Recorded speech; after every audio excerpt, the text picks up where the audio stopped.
Thanks to Anna Raven as she goes downstairs and does whatever she does down there. Excellent stuff. It's Tuesday. I'm doing a 3-day week this week. I'm not in tomorrow. I'm in Thursday and then I'm not in Friday. That's right, isn't it? Anyway, so let's... plenty to deal with today. Now, yesterday, I was teasing you by trying to get you to guess what Agent Chris does in his spare time for pleasure. And I forgot to reveal it. So I'll reveal that later. It's worth the wait. Honestly, I'm not just saying that, you know. If you want to find out, though, you can go to... the www.lbc.co.uk and go to presenter blogs. I've written a blog for today's show already. You're supposed to write them after the show, but...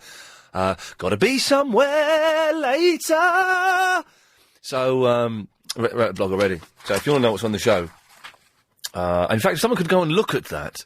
on the www.lbc.co.uk and just remind me what it is we're supposed to be doing on the show, just in case I forget something. So go and have a look at the blogs. Anthony, you're not near a computer, are you? I'm afraid not in, but I've got the phone downstairs and the computer upstairs. Oh, that is very disappointing, but it's not the end of the world. It's just I've written the answers to today's show and I've posted them on the internet. Do you want to have a look quickly? No, don't worry. I'm sure there'll be someone else out there who'll do that for us. And if they do, what number could they call us on, Anthony? 0870. Yes. 90. Yes. 90. Yes. 973. That's the fella. Good lad. You have a good holiday? Yeah. You've been away for months, it seems like. I know. Got back last week. Oh. But you obviously forgot how long I went for. But you didn't call us last week. I know. I'm busy unpacking and that. You've been unpacking for a whole week? Yeah, I bought 2 suitcases. Well, it's funny you say that. I was away at the weekend, and I got back Sunday afternoon. My suitcase is in the hall. Wow. Exactly, and I've taken out my dirty washing, but my suit's still in there, and my shoes are in there, and that stuff is in there and thing. But I just can't be bothered to move it. So I thought I didn't call last week anyway. Well, apology accepted. Yasser's going to be calling up today. Is he? Yes, fingers crossed, and he wants me to do another apology about the clocks going backwards and forwards, which I'm more than happy to do, Yasser, if you're listening. Doing much tonight? Meeting up with some friends. Yeah. Yeah, you know, probably get into a fight with some people, like in a game of pool and a fight. You know, maybe break a few windows, swear a bit, probably spit. This and that. Anthony going to spit in the street. I'm not condoning this behaviour. I'm just being honest with you. Yeah. Then that'll be that. Probably then go home, go to bed, and then I've got tomorrow off. Have you? Yes. Lucky you. Very lucky me, yes. And, you know, bits and pieces and ting. Hey, have a guess. You know my producer, Adrian Crisp? I do. You know he's a freak. I do. He is a freak. Have a guess what he does... in his spare time. Yeah. Either use a computer... No. Go shopping... well, you're close. Close. So it's something to do with shopping. Something to do with shops, definitely, yes. London? No. Go shopping? No. At least I've got a clue, shopping bit. You got a clue? If anyone is looking on the blog right now, you'll see the answer. Yeah, tell me. I'm not quite sure. Okay, well, shall I tell you now or shall I tell you later? Tell me now, go on. He hangs out, doesn't go shopping there, he hangs out for the day in Ikea. Ikea? What a weird guy. He just goes on Sunday, he was with his girlfriend in Chicago, they were bored. Chicago, that's quite a nice name. It's a very nice name, actually, a very glamorous name. She's a bit windy, though. And they were bored because his Xbox was broken. And oh dear. Yes, oh dear. It's fixed now, but it was broken then. That's good. And so they said, I know what. Chris, whose suggestion was it to go and hang out at Ikea? Yours or your girlfriend's? Mine. Yeah. He said, right, all right, Chicago, let's go to Ikea and hang out there and not buy anything because we don't need nothing, but let's go and have a look around. And so they just went and hung out there for like two or 3 hours. And do what? And do what, indeed. They look at stuff. I don't know, maybe they pretend it's their flat or something. And you know the displays they have there? They'll have like a bedroom display and an office display. He calls them sets. Sets. I think he thinks it's like going to a film set or something. And then they go and have a meal afterwards in Ikea. It's good food in Ikea. Is it? Very cheap food, but excellent food. Oh, they don't want to do that. It's up to them, isn't it? It's their life, not ours. Well, no, I don't think it is up to them, Anthony. No. I think it's so wrong, it's up to us to steam in there and point out the error of their way. I wonder if anyone else goes to IKEA on a day out. Call in. Call in on... Oh, it's no. Yes. No. Yes. No, 1903. Yes, we just lost that last call, Chris. I don't know where that bottler went. We had a call lined up, Anthony. You bottled it. Absolutely bottled it like a big baby. But, Oh, he's back. Tom? Hello? Where did you go, you bottler? Yeah, no.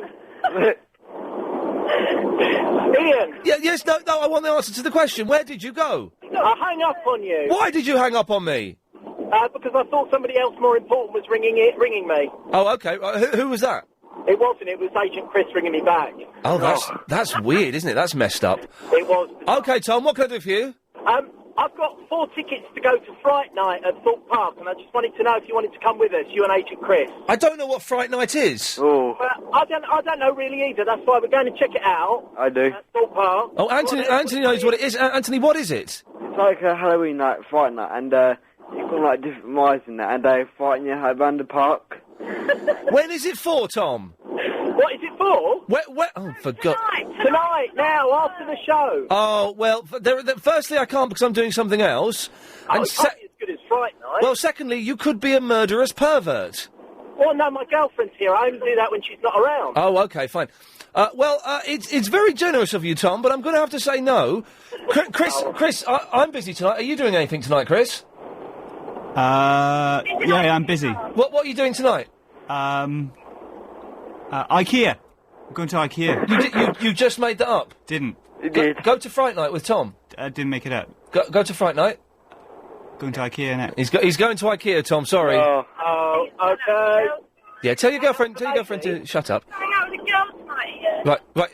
Who is she, Tom? Because she sounds like common trash. Oh, that's terrible. I'm offended. Well, who the hell is this drunk woman in the car with you? Her name's Alicia. Alicia, shush, I'm talking to Thomas. I want to talk to you. Oh, right, well, I'm going to cut you all off now. Okay, bye-bye. There we go. God blimey, Anthony. Who'd want to go to... It was frightening just talking to those freaks. I wouldn't want to go to Thorpe Park with those dudes. You could do something else, stay a family instead. So they're having a special night at Thorpe Park that's like... What, there's going to be like vampires there? Yes, when I went to Florida, I went to... Oh, he had to drop that in, didn't he? So, Orlando. I went to LA at the weekend. I've not mentioned that yet. Oh, go on, you mention it. I've just mentioned it now, actually. I did it in a much more subtle way. Yes, so you're in Florida. It's called a Halloween Horror Night. Yes. And they scare you, I bet they do. You go on like haunted houses and that, and you walk through and they just jump out everywhere. Oh, blimey. It's a bit like that. Just people jumping out at you. I'd give them a smack in the teeth. Would you? Yeah, yes, I would. Because as you know, Anthony, I'm a very, very tough man. Yes. I was talking about something, wasn't I? What did I bring up that I was talking about? Oh, yeah, Chris... that's the point. Sorry, there was a point to this. If anybody else goes to IKEA specifically, or just goes to shops to hang out for the day, for fun, could you give me a call? 0870 90... No, I got it covered this time, Anthony. Yeah. 90 973. I suppose people go to, like, shopping centres to hang out for the day, don't they? Like Stevenage or somewhere. Maybe. Stevenage, maybe. Why would you go to... I've been to Stevenage. It's a dump. It's better shops than here, though. What, than Hoddesdon? Yeah, rubbish. Yeah, probably. Stevenage Stevenage has got to be one of the worst places in the southeast. Yeah. Awful place. For hanging about, like... Yes. Anthony, anything else? No, that's it. Oh, Ian. Yes, one more thing then. Sometime, can we try Ask Anthony again another time? Well, let's try it now. Jonathan, have you got a question to ask Anthony? Yes, Anthony, where did you go for holiday? Florida, Orlando. Excellent, Anthony. It still works. You've still got that magic. Jonathan? Hello, Ian. Hello there. How's it going? Ian, I completely forgot to ask you, so I'm going to switch her off. How do I switch her? Oh, she's gone. What were you alluding to yesterday when you said you ended up with $100 in your back pocket? Yeah. And you're thinking you're weird, and you did so. What was... I haven't slept all night thinking about this. Jonathan, stay there. I'll come back and try and work out what the hell he's talking about in a minute. It's time now to get the latest LBC 97.3 travel news. Here's Richard the Hakea. We've got long delays on the Essex stretch of the music fans. Chris, what are you writing on the whiteboard? It's not racist. Read it. Oh, no, that's racist. Oh, no, what you're writing, sorry. Alan Fletcher. That's all you've written. AKA. Oh no, this will take ages. Just say it. And why are you writing it as though your hand is broken? Look at that writing. That's awful. That is awful. You can read it, though. Well, barely. I can read Alan, and then after that, it just kind of turns into like a... It's like, you know when you're a kid, and you have to write... you're like 8 years old, and you have to write a story about being a pirate or being on a treasure island. Do you remember this, Jonathan? Yes, I do. You have to write like a log, as though you're a pirate. Yeah. And on the last page, you'd always die. And you'd write, in log, it would say... Oh, I've been on the island now for a long time and I've got all this gold. I don't feel very well. I think I'm going to die. And then the pen, you'd like draw the pen down as though you'd written the word die and you died as you were writing it. Do you remember that? I did, but I never died as a pirate. I always wrote the story as a pirate and I was always the one who won. Oh, that's a little bit selfish, isn't it? Yeah, no. Well, there must be something in that. There'll be some psychology. Where's Dr. Linda Papadopoulos? She'd be able to look into this, or Angela Matanda. They would be able to say that I was. I don't know. I don't care. Chris, yeah, I'm probably an idiot. What was it? Chris, I thought you were left-handed. No, right. I've always thought you were left-handed. Oh, I use my fork in my left, that's why. No, But your fork goes in your left. I use my fork in my right. What are you writing? Because this London needs to know. Carl Kennedy from Neighbours is coming in on Thursday. Music Thursday, it's Carl Kennedy, a.k.a. Alan Fletcher. Who's that? How do you spell Neighbours? How do you think you spell Neighbours? That's right, yeah. Unbelievable. Who's Alan Fletcher? He's Carl Kennedy from Neighbours. Oh, Carl Kennedy from Neighbours. Yeah, hang on a second. Line 1? Hello? You're on the air. Sorry, Chris should be taking your call, but he's spending so long doing this, the whiteboard in the studio. Oh, no problem. I'd rather come straight through to you. Well, you've come straight through to me anyway. What can I do for you? You have to wait, Jonathan, sorry. Yeah, okay. All right. Yeah, go Is on. it my turn, yeah? Your turn, yeah. I just wondered why you're not going to be around for the next 2 weekends. Well... Or tomorrow. Well, I'm not around tomorrow because I'm doing something. Right. And then I'm not here Friday. Oh. Or Sunday. Oh. Or all of next week. Oh, you're off next week as well? And the Sunday then. Hey, listen, fair play. Over the year that I've been working here, yeah. I've only had 1 week off and some loose change. That's it. Is it a holiday? No, it's not. It's work. Oh. I'm doing a show on Sky 3 of all places. Can you believe that? What's it going to be? Talking about like celebrities driving cars and stuff. Oh, but you're not leaving us, are you? Not really. Just a short break. It's just a short break, and I should be back in just under a fortnight or something. I've been fretting all weekend. You've been flirting? Yeah, fretting. Oh, fretting. Yeah. Well, fret no more, my love. And when will we see you? The week after? Well, you'll be able to see me on Sky. Yeah, well, I can't because I haven't got that. We'll go and get Sky. Well, no, I've got some of it. I've got E4 Sky, but not the other one. Well, you might have Sky 3, because that's on Freeview. Oh, we've got 3. We have got 3. Yeah, I'll be on Sky 3. Oh, when? Like Monday through to Friday. Oh. Next week. I think it's on like 11 or 11:30, so... Oh, we have got 3. Well, tape that and listen to Clive and then Right. watch me. Oh, I love Clive. Clive's good, isn't You he? and Clive are my bestest. Clive was... I heard a bit of Clive last night, not much, because I was very, very busy last night. I had a lot of stuff to sort out. Yeah. But I fell asleep listening to Clive, and he was brilliant. He's a master, isn't Could he? you be a little bit quieter? Sorry, I'm done. Now, read that out, please. Alan Fletcher, a.k.a. Dr. Carl Kennedy from Neighbours, will be on with Iain Lee this Thursday, 2nd of November. And then what have you written? You've not written November, you've written... Wicked. He's written Wicked on there. Okay, right. Ian? Yes. Is this Carol, is it? Yeah, it's Carol, yeah. Yes. Good guess. Yeah, thanks. Was a guess as well. How shrewd of you.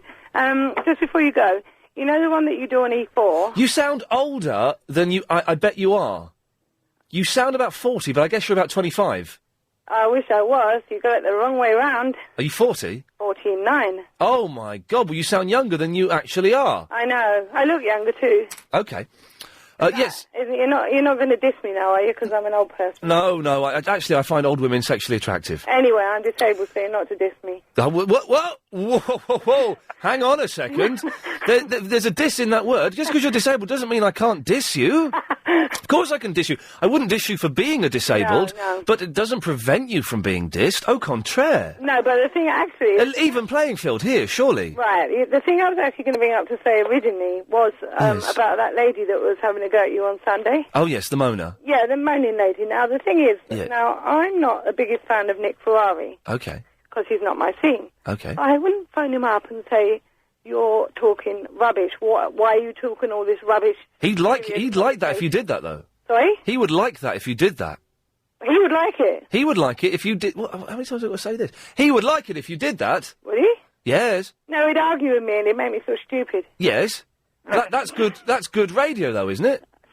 I don't know. Yes and no. Okay. But I know she was really mean to you. I mean, there was no, like you say, she was listening, and you knew she was listening after. So she's listening now. This woman. She's I mean, why doesn't she just listen to something else? Well, that's the thing, and isn't leave it? you to the ones of us that love you. Some people like to hate things. I know. And she likes to hate me. And we love to love you. Carol, thank you very much. And on that note, I will cut you off. Right, Jonathan, stay there, 'cause I've got to do this. I've got to do some business.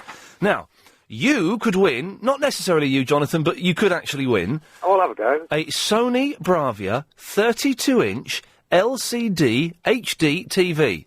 That means liquid crystal display, high-definition television. A year's subscription to Sky Plus, just talking about that, Sky HD, and Sky's top entertainment package, which is Sky World. Plus, one listener will also win a 3G mobile phone and a Sony Vaio laptop computer. That's a fantastic prize, isn't it, Jonathan? Amazing. That is, honestly. All right, don't take the mic. All next week with Nick Ferrari at breakfast, weekday mornings from 7:30. Well, no, it's 7. Is he on at 7? I switch him on at 7:30. Well, there's an extra half an hour you could listen to. Hang on, I've got to read the mechanics. Stay there. Sky's latest technology now enables you to watch and access Sky's fantastic programming how you want it, where you want it, be that from your TV, laptop or phone. So if you know your TV, you could be a winner. Entertainment your way with Sky and Nick Ferrari at breakfast all next week from 7 till 10. Yeah, there we go. Good work there. We got there in the end. Excellent stuff. Now, what do you want? Well, it was yesterday. Oh, hang on a minute. I forgot it's this. Have your say. It's the Tuesday topical text vote, where an important issue of the day is distilled into a meaningless yes-no vote. Now, you may have heard this mentioned on the LBC News throughout the day, and James O'Brien touched on it, but didn't give it, I think, the importance and weight it requires. The front page of The Sun. Hook's son's job on the tube. Labour's pass given to terrorists. Now, the story is the son of hook-handed Abu Hamza, boo hiss indeed, has been working on London's Underground. The text vote is, should we allow Abu Hamza's son to work on the London Underground? Yes or no to 84850. Should be like a sort of there or something. So there we go. Yes or no? 84850. Should Abu Hamza, his son, be allowed to work on the London Underground? We'll have the results just before 6 o'clock.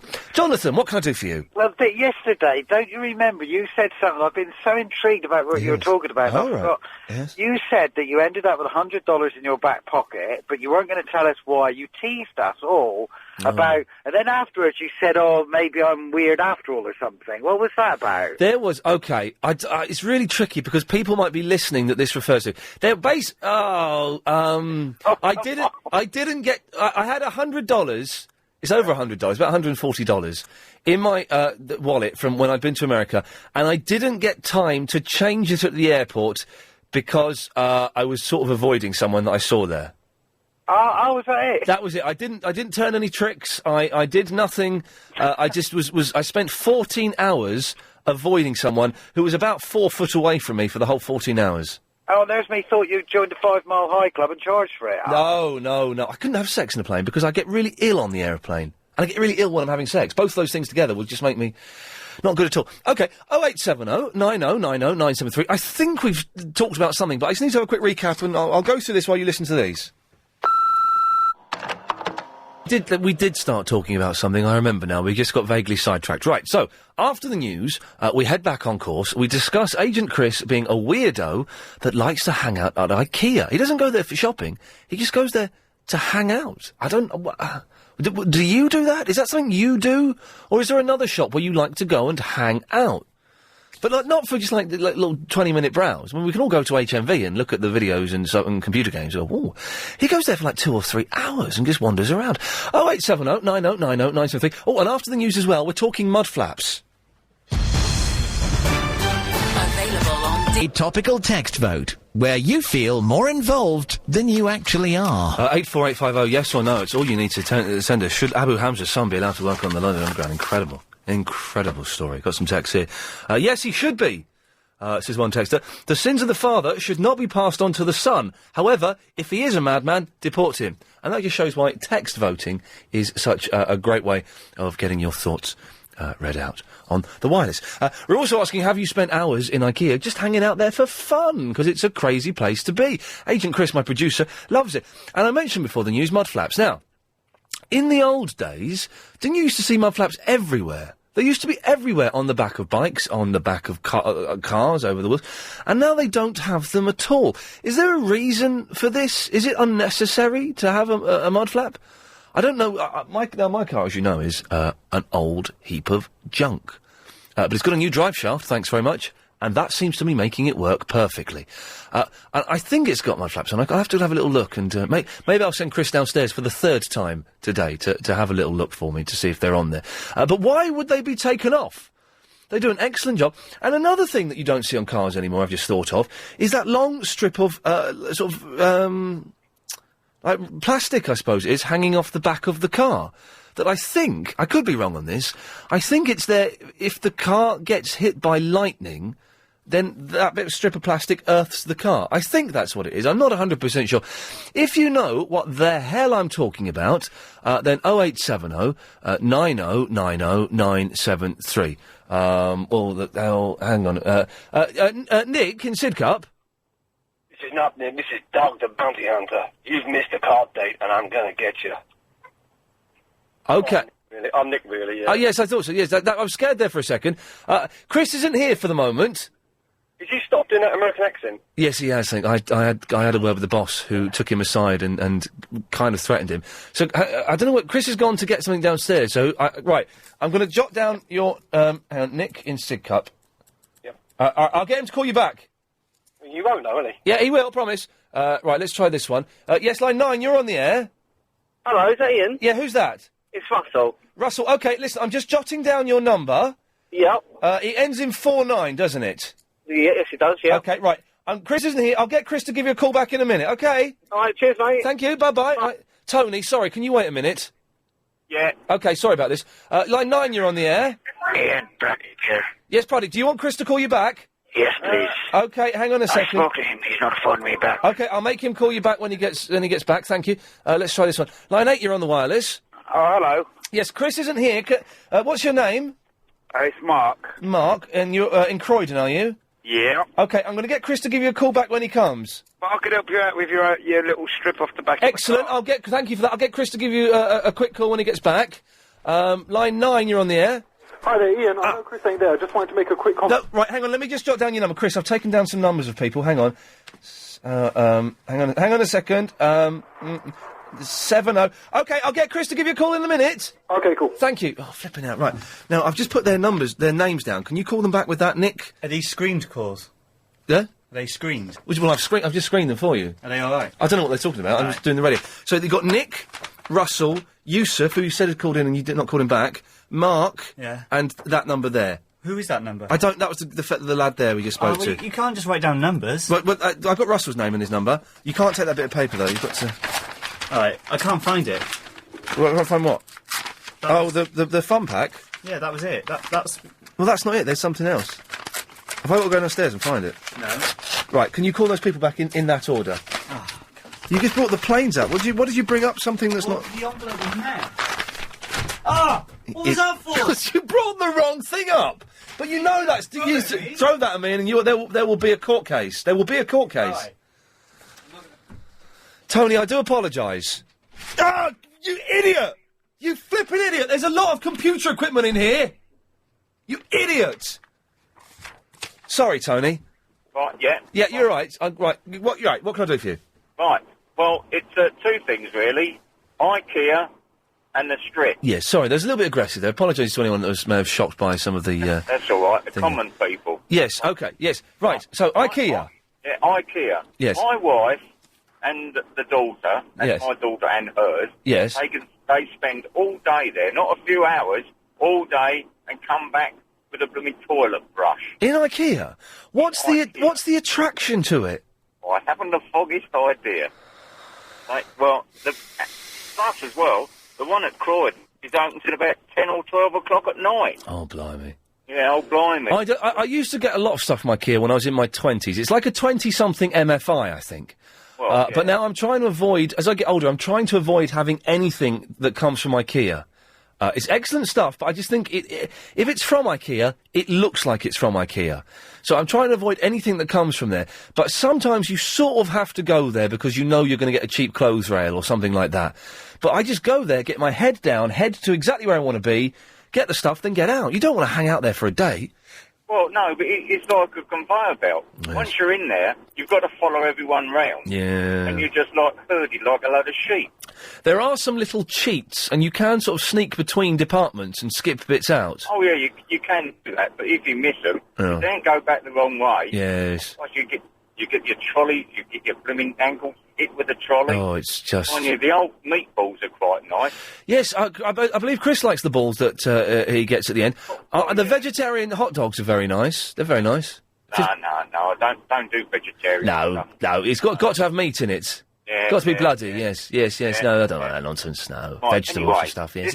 This strip that hangs down the back of the cars. Oh, right, yes. Yeah. Chris, are you calling back those people that I gave you the numbers to? In a minute! Flipping heck. A bit of tension today, Tony, because I got 2 days off this week and Chris isn't happy about it. Well, yeah. Is he having the time off as well? No, he's not. He's working with John Holmes. Although, he should be excited because I was reading Chris's diary the other night that he keeps in his drawer, and it turns out he's got kind of a crush on Carl Kennedy from Neighbours. Oh, I see. He's got a real soft spot for Carl Kennedy, who's coming in on Thursday. Yeah. Who's he? He's Carl Kennedy. He's Dr. Carl Kennedy. He's in Neighbours. He used to be married to Susan. Susan Kennedy from Neighbours. Well, it's all right for you. What time are you... How long does it take you to get home? Because if you knock off... You don't watch Neighbours, because if you knock off at 6:30... I haven't seen Neighbours for 10 years, but I know that Carl Kennedy is in it still. Oh, right. We watch it in the office sometimes as well. Yeah, well, I see. I suppose you're Sky Plus it, I suppose. I'm not that sad, for God's sakes, Tony, no. Right, the little black plastic strip behind the back of a car, is it to stop a car being electrocuted when there's a lightning storm? Well, something like that. It's supposed to take the static electricity out. But how can it if it's plastic and rubber? I don't know. Yeah, it's got to have metal running through it. Maybe there's a little bit of metal running through it. Well, it might have a little bit of metal running through it. Right, so you don't know what you're talking about, do you? Well, no. Okay, excellent. Mud flaps. Yes. They're good for bending your wings when you go up on the curb. Right, you're talking in riddles, so I'm going to cut you off. Let's try and get... Oh, we won't get any sense here, will we? It's Fariba! Hello, Ian. How are you? I'm excellent. Now, you sent us... to you after a long time. How did America gone, your trip, your show? America gone great. That's lovely to hear, my dear. Yes. And you and Chris and lovely London, your listener, you're all doing good job. I just want to say Don't happy know what you're Halloween, saying. although happy Diwali and happy Christmas soon, happy Eid Mubarak. It's great to be able to celebrate all of them. Isn't it great to be able to celebrate all of those things? And ask me anything you want to know, please. Yeah, what are you talking about? I'm talking about, you've been talking about IKEA, the furniture, Swedish, Scandinavian furniture. Yes, yes. I think the furniture is boring to put them all together. It's hard work putting their furniture together, isn't it? Yes, Ian, is it possible, sorry to bother you, is it possible to sing just a couple of lines? To sing a line? Yes. I think maybe I'm not allowed by Heather Jingle or management. Oh, Heather Jingles isn't here today, so you can do whatever you want. Away you go. Oh, you sure? Oh, I'm sure. Okay, just a second.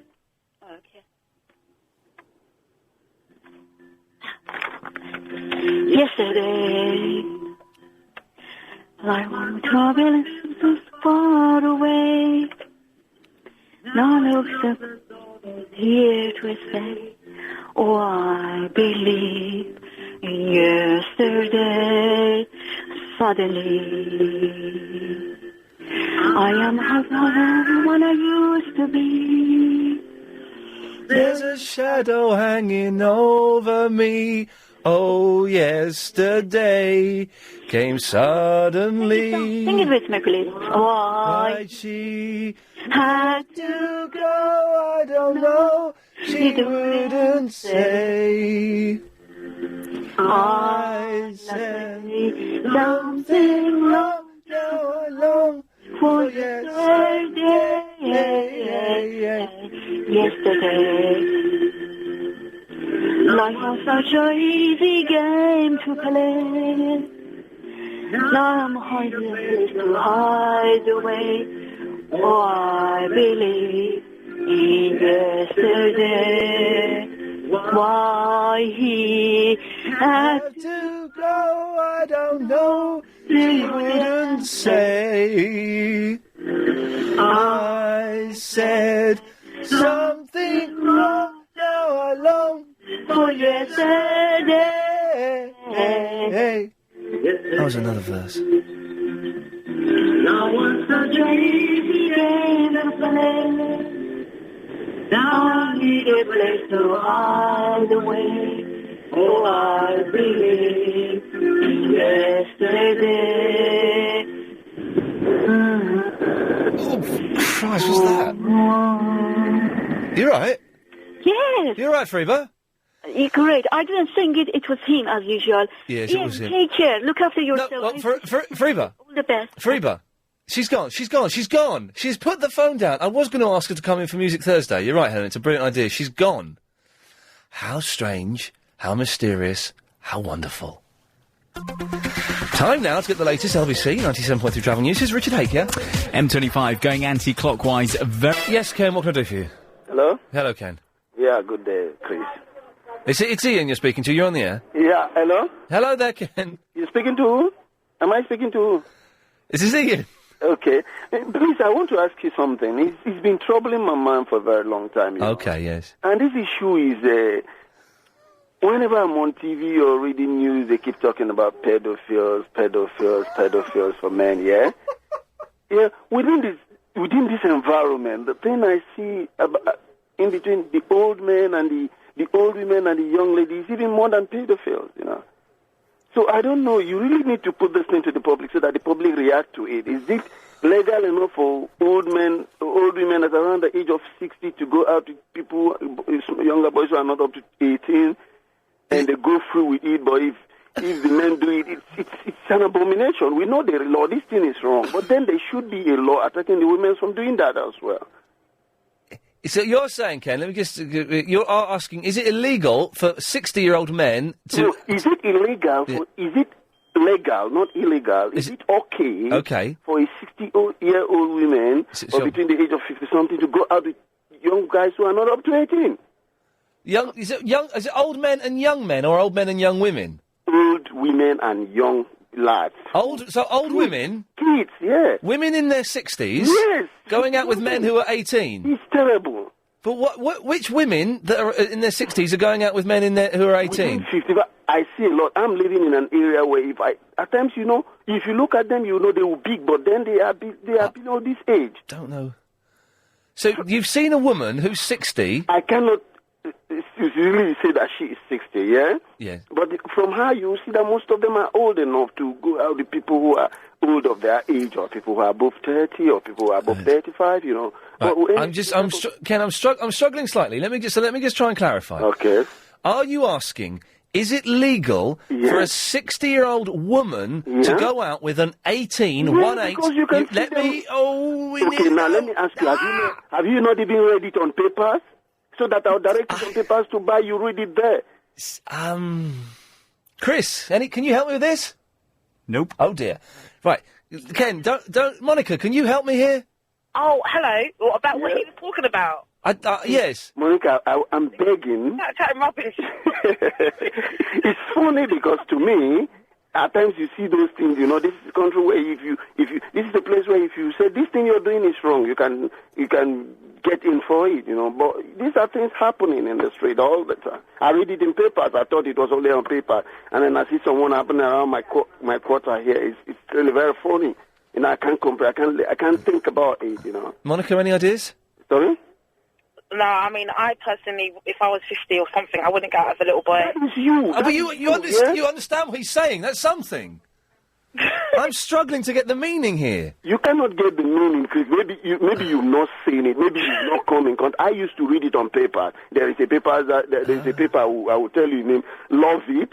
You understand? You see women crying that women are holding. I was understanding up until you mentioned the paper, and then I didn't know what the paper was. Monica, what was the paper? There is a paper.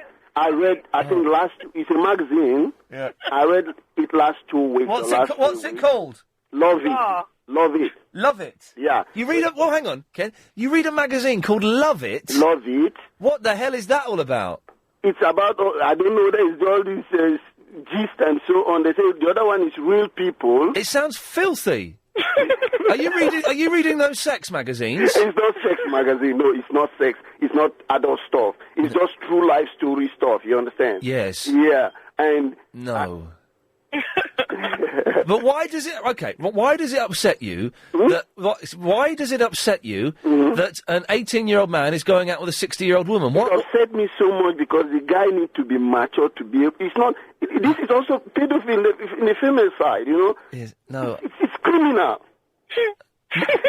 Monica, what's your reaction to that? I don't think our friend gets the understanding of what a paedophile, the word paedophile means. Yeah. Has he said the word paedophile? He's been saying pedo something. Oh, has he? Right, I've missed out that. Okay.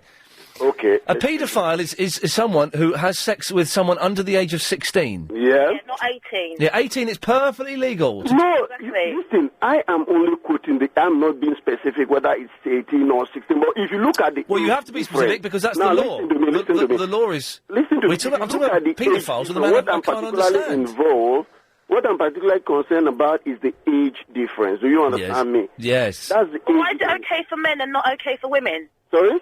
Why is it okay for men and not okay for women? That's the question I want people to answer. That's not what... Go on, Monica, carry on. You're doing better than me. Sorry? Yeah, but men, like, I have men of, 70 years old trying to hit on me, you know? Okay. That's okay. But if I'm... And do you go out with them? You must be mad, no? If I... She sounds nice, though, doesn't she, Ken?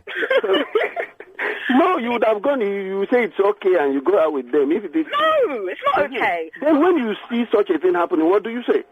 Nothing, because at the end of the day, if they want to do that, then that's their business. If a woman who's 60 wants to go out with someone who's 18, that's also her prerogative. Yeah, but you know it's not nice, yeah? Why is it not nice, Ken? If everyone's happy and no laws are being broken and no one is doing anything against their will, then just dig it, my friend, just dig it. No, you have agreed with me that laws are being broken, right? No law is being broken. If he's 18 and she's 60, there is no law being broken. Yeah? Hang on a minute, Helen. But what if at least the age difference is not this... Helen, you want to speak to Ken, do you?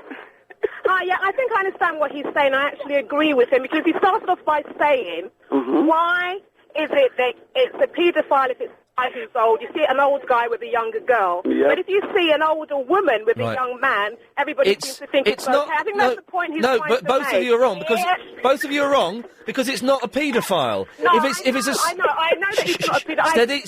Steady. If it's a 60... Steady.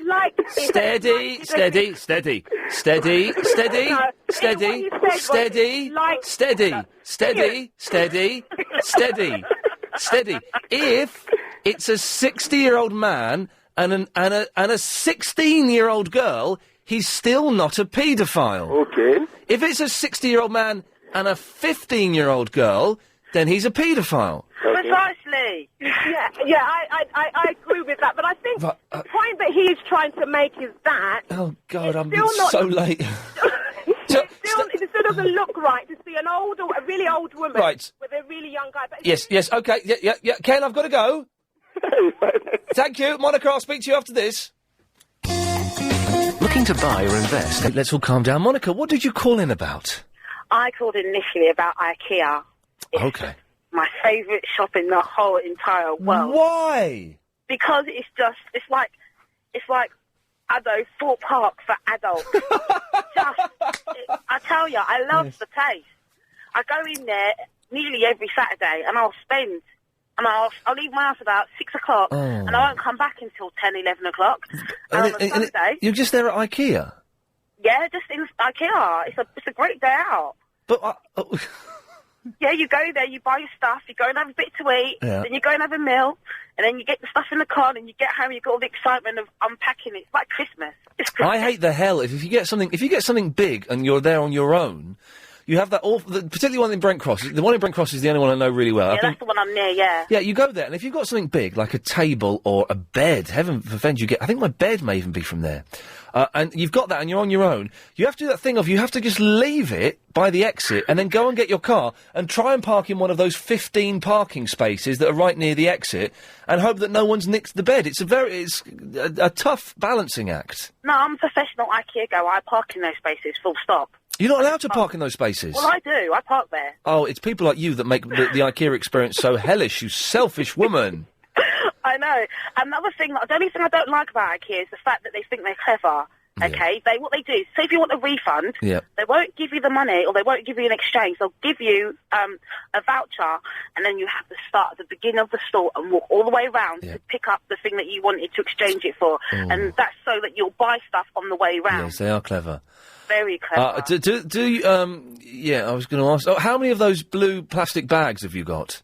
I've got, well, they don't do plastic bags. They charge you now, I think it's 5p, and then you've got to buy that big laundry blue bag. That's what I'm thinking. How many of those have you got, the big laundry blue bags? Absolutely, hundreds now. Alive. So I'm going to keep them in the car. But, Monica, you sound like a nice girl. Why are you wasting your life like this? I'm not. I've got a beautiful flat full of IKEA stuff. Monica, listen, thank you very much for that. Okay. Thanks for your help with Ken. Bye-bye. OK, there we go. 0870 90 90 973. Talking about IKEA, where have the mud flaps gone? And don't forget, we're on the Tuesday topical text vote. I shall remind you what it is after the latest LBC 97.3 news.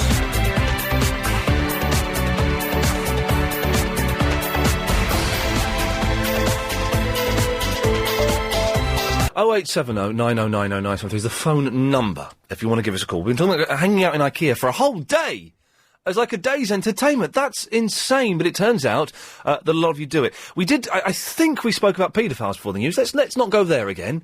That was kind of, testing. Mud flaps we've mentioned. I want to mention as well Wellingtons. I didn't know that people still wore Wellingtons. In fact, Wellington boots, wellies, haven't crossed my mind for a number of years. But then I saw a woman wearing them today. I thought it was only little kids, like little 3-year-olds, that wore wellies. You see them on kids, and they look kind of cute.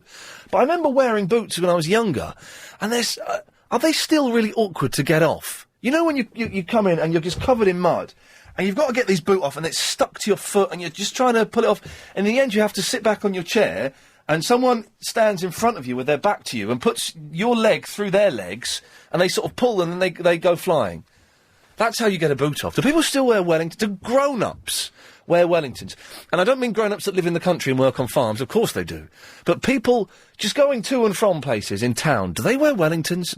When did they stop being fashionable? Not fashionable, that's too strong a word, but, kind of useful. 0870 9090 973. Yes or no? That's all you have to say. You can do that, can't you? Yes, thank you. That's the Tuesday topical text vote. Today's question is, should we allow Abu Hamza's son, Hooky Jr., he's been playing hooky, etc., to work on the London Underground? 84850. Just text yes or no. We'll have the results for you just before 6 o'clock, and of course, that will really have no effect on the news whatsoever.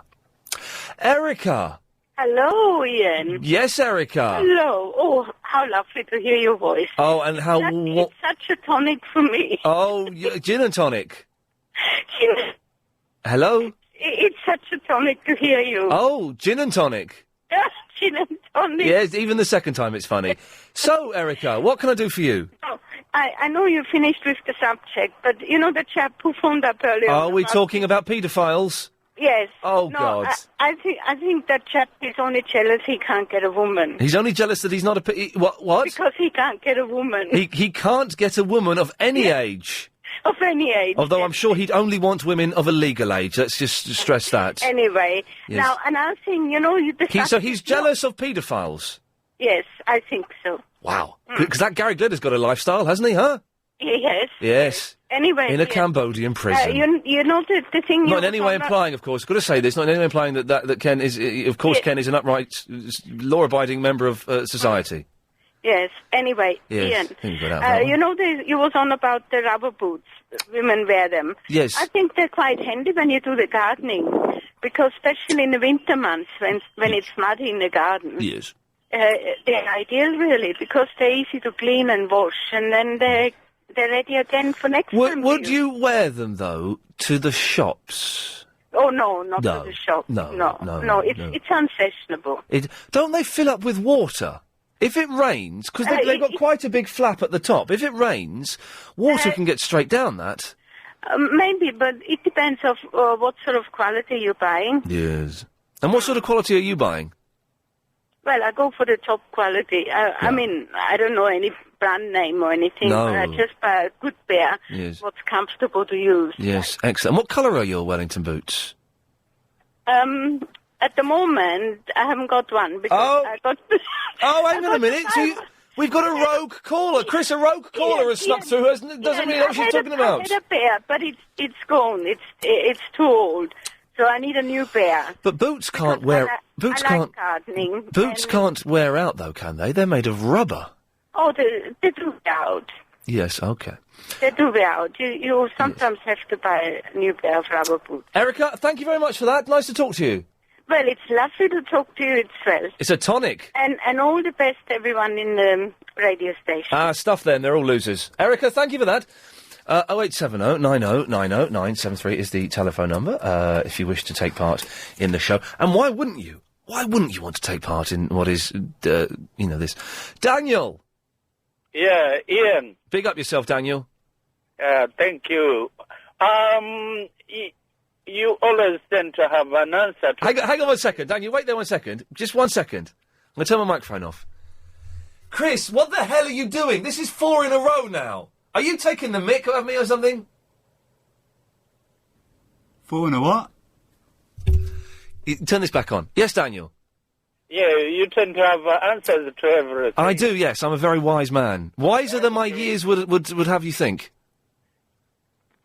Pardon? Yes, what do you want? Yeah, I just wanted to ask you about the double yellow line. The difference between the double yellow line and a single red line. There isn't really much difference. The difference is kind of nominal, really. Basically, you can't park on either of them at any time. All right. So, but why do they have the two double yellow lines? They never have instructions on what to do on them. You can't do anything on a double yellow line. You can't stop on a double yellow line. So what is the difference between them and perhaps the double red lines then? It's just the colour.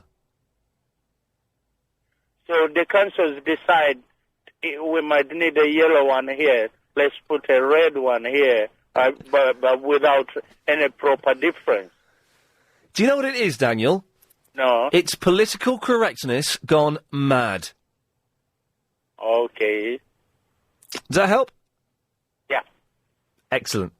Thank you. Good lad. Bye. Anything else I can help you with? No, I'll call next time to ask about your CV. My CV? Yeah. What, my curriculum vitae? Yes. Is that how you pronounce it? Vitae? I don't know. What would you like to know about my CV, Daniel? No, because everybody, I'm never old into this country because this is almost my 10th year. Excellent. Congratulations. And I just heard about you, on LBC. But everybody I talk about you because my radio is always tuned in LBC. They tend to seem to know you so much, Yes. Oh, it was this guy on television. Oh, he used to be on this. He used to be. So it seems you he used to be. Perhaps, I don't know. Yes. I used to be a very famous actor, and I've had a string of top 10 hits. Okay. Go check out for my greatest hits in HMV. It's coming out just in time for Christmas. But yesterday you said you're a comedian. Well, yes. Massive sale at Carpets for Less back to... And with that in mind, suddenly just become very uncomfortable. Very uncomfortable stomach. I'm going to have to go to the loo at 4:30, but Chris, you may have to fill in for 15 minutes. Yeah, you may have to. If I don't, I'm going to do it in the studio. I'm going to do what that psychic woman's dog did in the corner. Oh, not that. Yeah, exactly. I've got to. I'm clenching everything here.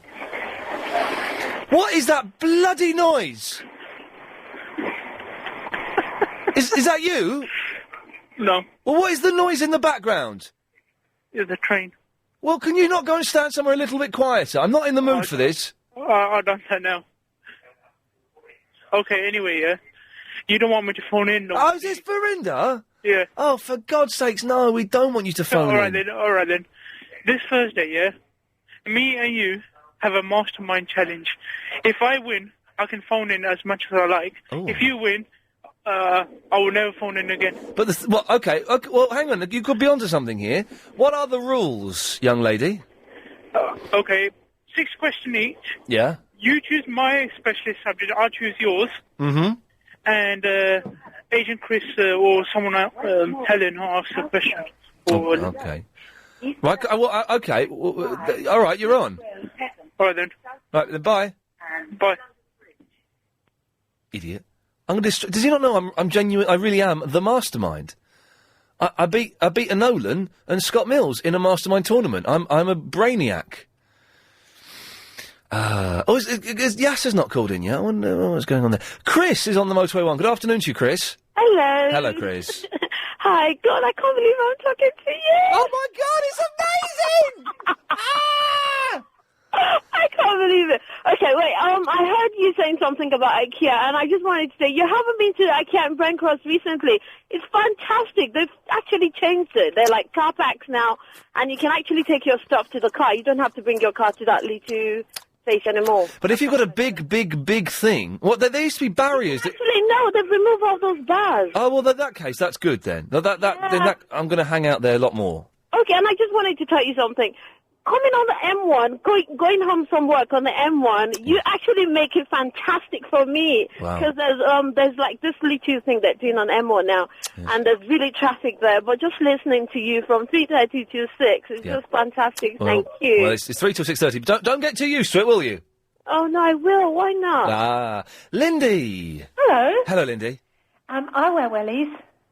Oh, yes, but no, I should... Let me be all professional and have a little recap for those who've just tuned in, because even I forgot what we were talking about. Right, so far, today in the show, we've got the Tuesday topical text vote. Should Abu Hamza's son be allowed to work on the tube? Yes or no? To 84850. On the phone calls, we're talking about mud flaps on cars and bicycles. Where have they gone? Do you go and hang out in Ikea for fun? And does anybody still wear Wellington boots? I do. You do you? Yeah. And they're white with blue flowers on. You're a girl, yes, I thought so. That's not practical when it's muddy and rainy, though, is it, really? No, they get dirty, but that's okay. You're all right with that. And do you wipe them off? No. No, they all sit in a row in the downstairs loo. A row of 6 pairs of wellies. It just seems an odd thing. I wouldn't even know where to go and buy Wellingtons. I tell you something, though, actually. I needed to get a the suitcase I wanted to take with me to America at the weekend, I'd lent to someone and not got it back. So I had to take a massive family-sized suitcase, and all I had in there was a suit, some shoes, and a pair of jeans. That was it. Yeah. And so I went round Muswell Hill trying to find a shop that sold suitcases. I went to Woolworths. I thought Woolworths might do it. They didn't. I thought for some reason Moss Bros might have a suitcase or some luggage. I went there. They didn't. Went to all the shops. Didn't have it. Then I was in a shop on Sunday, and they had suitcases. Guess what shop I was in? I don't know. I was in Comets. Really? Comets, the electrical wholesalers. Oh, they had suitcases by the door. I've only ever seen them really in department stores. In department stores. The big Marks and Spencers do excellent suitcases. This was either Comets or Curry's, one of those department stores. You could have got one at the airport. What? Suitcase. But what would I put the stuff in to take it to the airport? And also, because I was going upper class. Dig this, Lindy, dig this, Chris, dig this, everyone. Because you go upper class, as you do, you check in the... They send a car to pick you up. You check in the car... So you're in the car, you check in the car, you pull up to this secret entrance, a woman comes out and takes your suitcase and she says, right, thanks very much, bye. And that's it. What, so your chauffeur checks your passport? The chauffeur checks the passport, the chauffeur phones up and says, yeah, passport, yep, one bit of luggage. All right, yep, 25 minutes, cheers. You checked in, that's it. It's flipping genius. It costs about £6,000. Did you have, like, a bed to lie down? I had a bed to lie down on the aeroplane. And were you on a jumbo jet so you could go upstairs? No, there was no... I've never been on a plane where you can go upstairs. There was a bar. I could have gone and hung out in. It was crazy. But the thing is, even if obviously I wasn't paying for it, even if I was really, really rich, I would begrudge paying £6,000, or whatever it was, £5,000, for an 11-hour journey. That's still... too much money, even if you're a millionaire, isn't it? Yeah. We're saving up points to go on a journey, just the two of us, first class. Oh, I meant to keep my boarding pass for air miles. Yeah, that's what I mean. I chucked them away because I don't care. Crazy me. Crazy like a fox, isn't it? Oh. Do you remember that programme, Crazy Like a Fox? No. Wasn't it? It was like a detective series, and there were. I'm thinking of Simon and Simon. It was Crazy Like a Fox. There was a guy whose name was Fox. His last name was Fox. Yeah. And he would solve crimes or something. No, I don't remember. And I think his dad was Mickey Rooney. Did you dream it? I might have done. If I did, then I'm gonna see if I can get it on And I DVD. hear you cried at Click. Oh, God, isn't that last half hour just the most painful film ever? Yeah, very It's because the first hour was brilliant. I missed the first few minutes, but the first hour was brilliant. And Christopher Walken's very, very funny, and Adam Sandler isn't playing a retard, which is what he normally plays in those films. Yeah. And he was very, very funny. But then that last 45 minutes, oh, God, I was on the plane just sobbing. Me too. Well, not on the plane, but I did stop. Oh, I couldn't stop. And just when you think, all right, well, it's going to stop being sad now and it's going to get to a funny bit, there's another sad bit, and then another sad bit, and then he tells Fonzie he doesn't want to know about he knows how the coin trick works, and then that's sad, and then, oh, God, it just goes on and on. I know. But the Hoff was good, wasn't he? Yeah, he was very good. When he's talking about he's giving a lecture about sexual harassment. Yes. And he's talking about homosexual sexual harassment. Yes, and then he says something rude about a woman that I probably shouldn't say on the radio. It's very funny. Very funny. Lindsay, thanks for that. Okay, bye. Bye-bye, there we go. Yes, a Click. Very well seen, but very, very sad. Charles is in the Worthing. That is me. Aren't you a lovely man, Charles? I know I am. You really are, though. I'm not being sarcastic. You are genuinely a lovely man. I am. Well, no, I think you are. I think you're lovely. Thank you. Shame you can't play the piano, but never mind. Right. Look, I'll come down to that studio one of these days with my piano. Well, right, okay. I'd like to see that. You bringing a piano into the studio. Music Thursday. Yes, well, it's an electric one, which you think don't exist. Well, they're keyboards. No, well, it's got a full-size piano keyboard, 80-odd notes on it. Okay, well, maybe you should come down for music. Let's get this thing straight. Yes. Wellingtons. Yes. These people that buy these Wellingtons are having trouble getting them off. Don't know what they're doing. When you buy Wellingtons, you buy them 1 or 2 sizes bigger than the shoe size. Okay? He's gone again. Come and answer me, Ian. Yeah. Did you hear that? Have you ever peed in a swimming pool? Oh, you asked me this before and I told you because it didn't want filling up. That's why I didn't pee in the swimming pool. Yeah, safe. Pardon? Yeah, that's funny, isn't it? Yeah, it's funny, isn't it? Yeah. The number 91 bus was on time today. The number 91 bus was on time today. I want to speak to the man in charge, please. Most people are brilliant people. Where's the boy gone? Steve Allen is a bottler. Pardon? Can't hear you. Speak up, man. Steve Allen is a bottler. Is a what? Steve Allen is a bottler. I can't understand you. Steve Allen is a bottler. Your record's got stuck.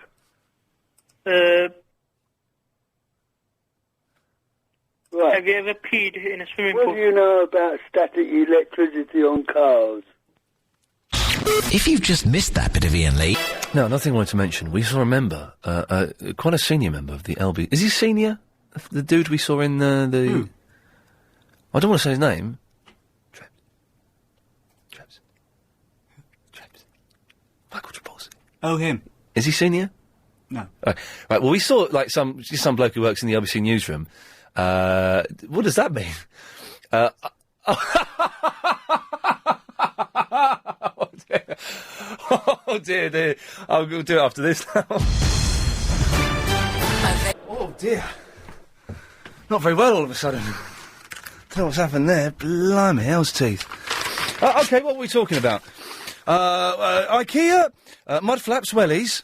Oh, yes, I was telling you about a member of the LBC 97.3 news team who was downstairs in the canteen. He wasn't doing that, actually. He was dressed head to toe in LBC branded clothing.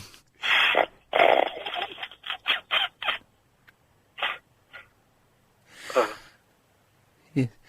And so he had on an LBC hat, LBC T-shirt, he was... LBC underpants on. I don't know about the underpants. He was...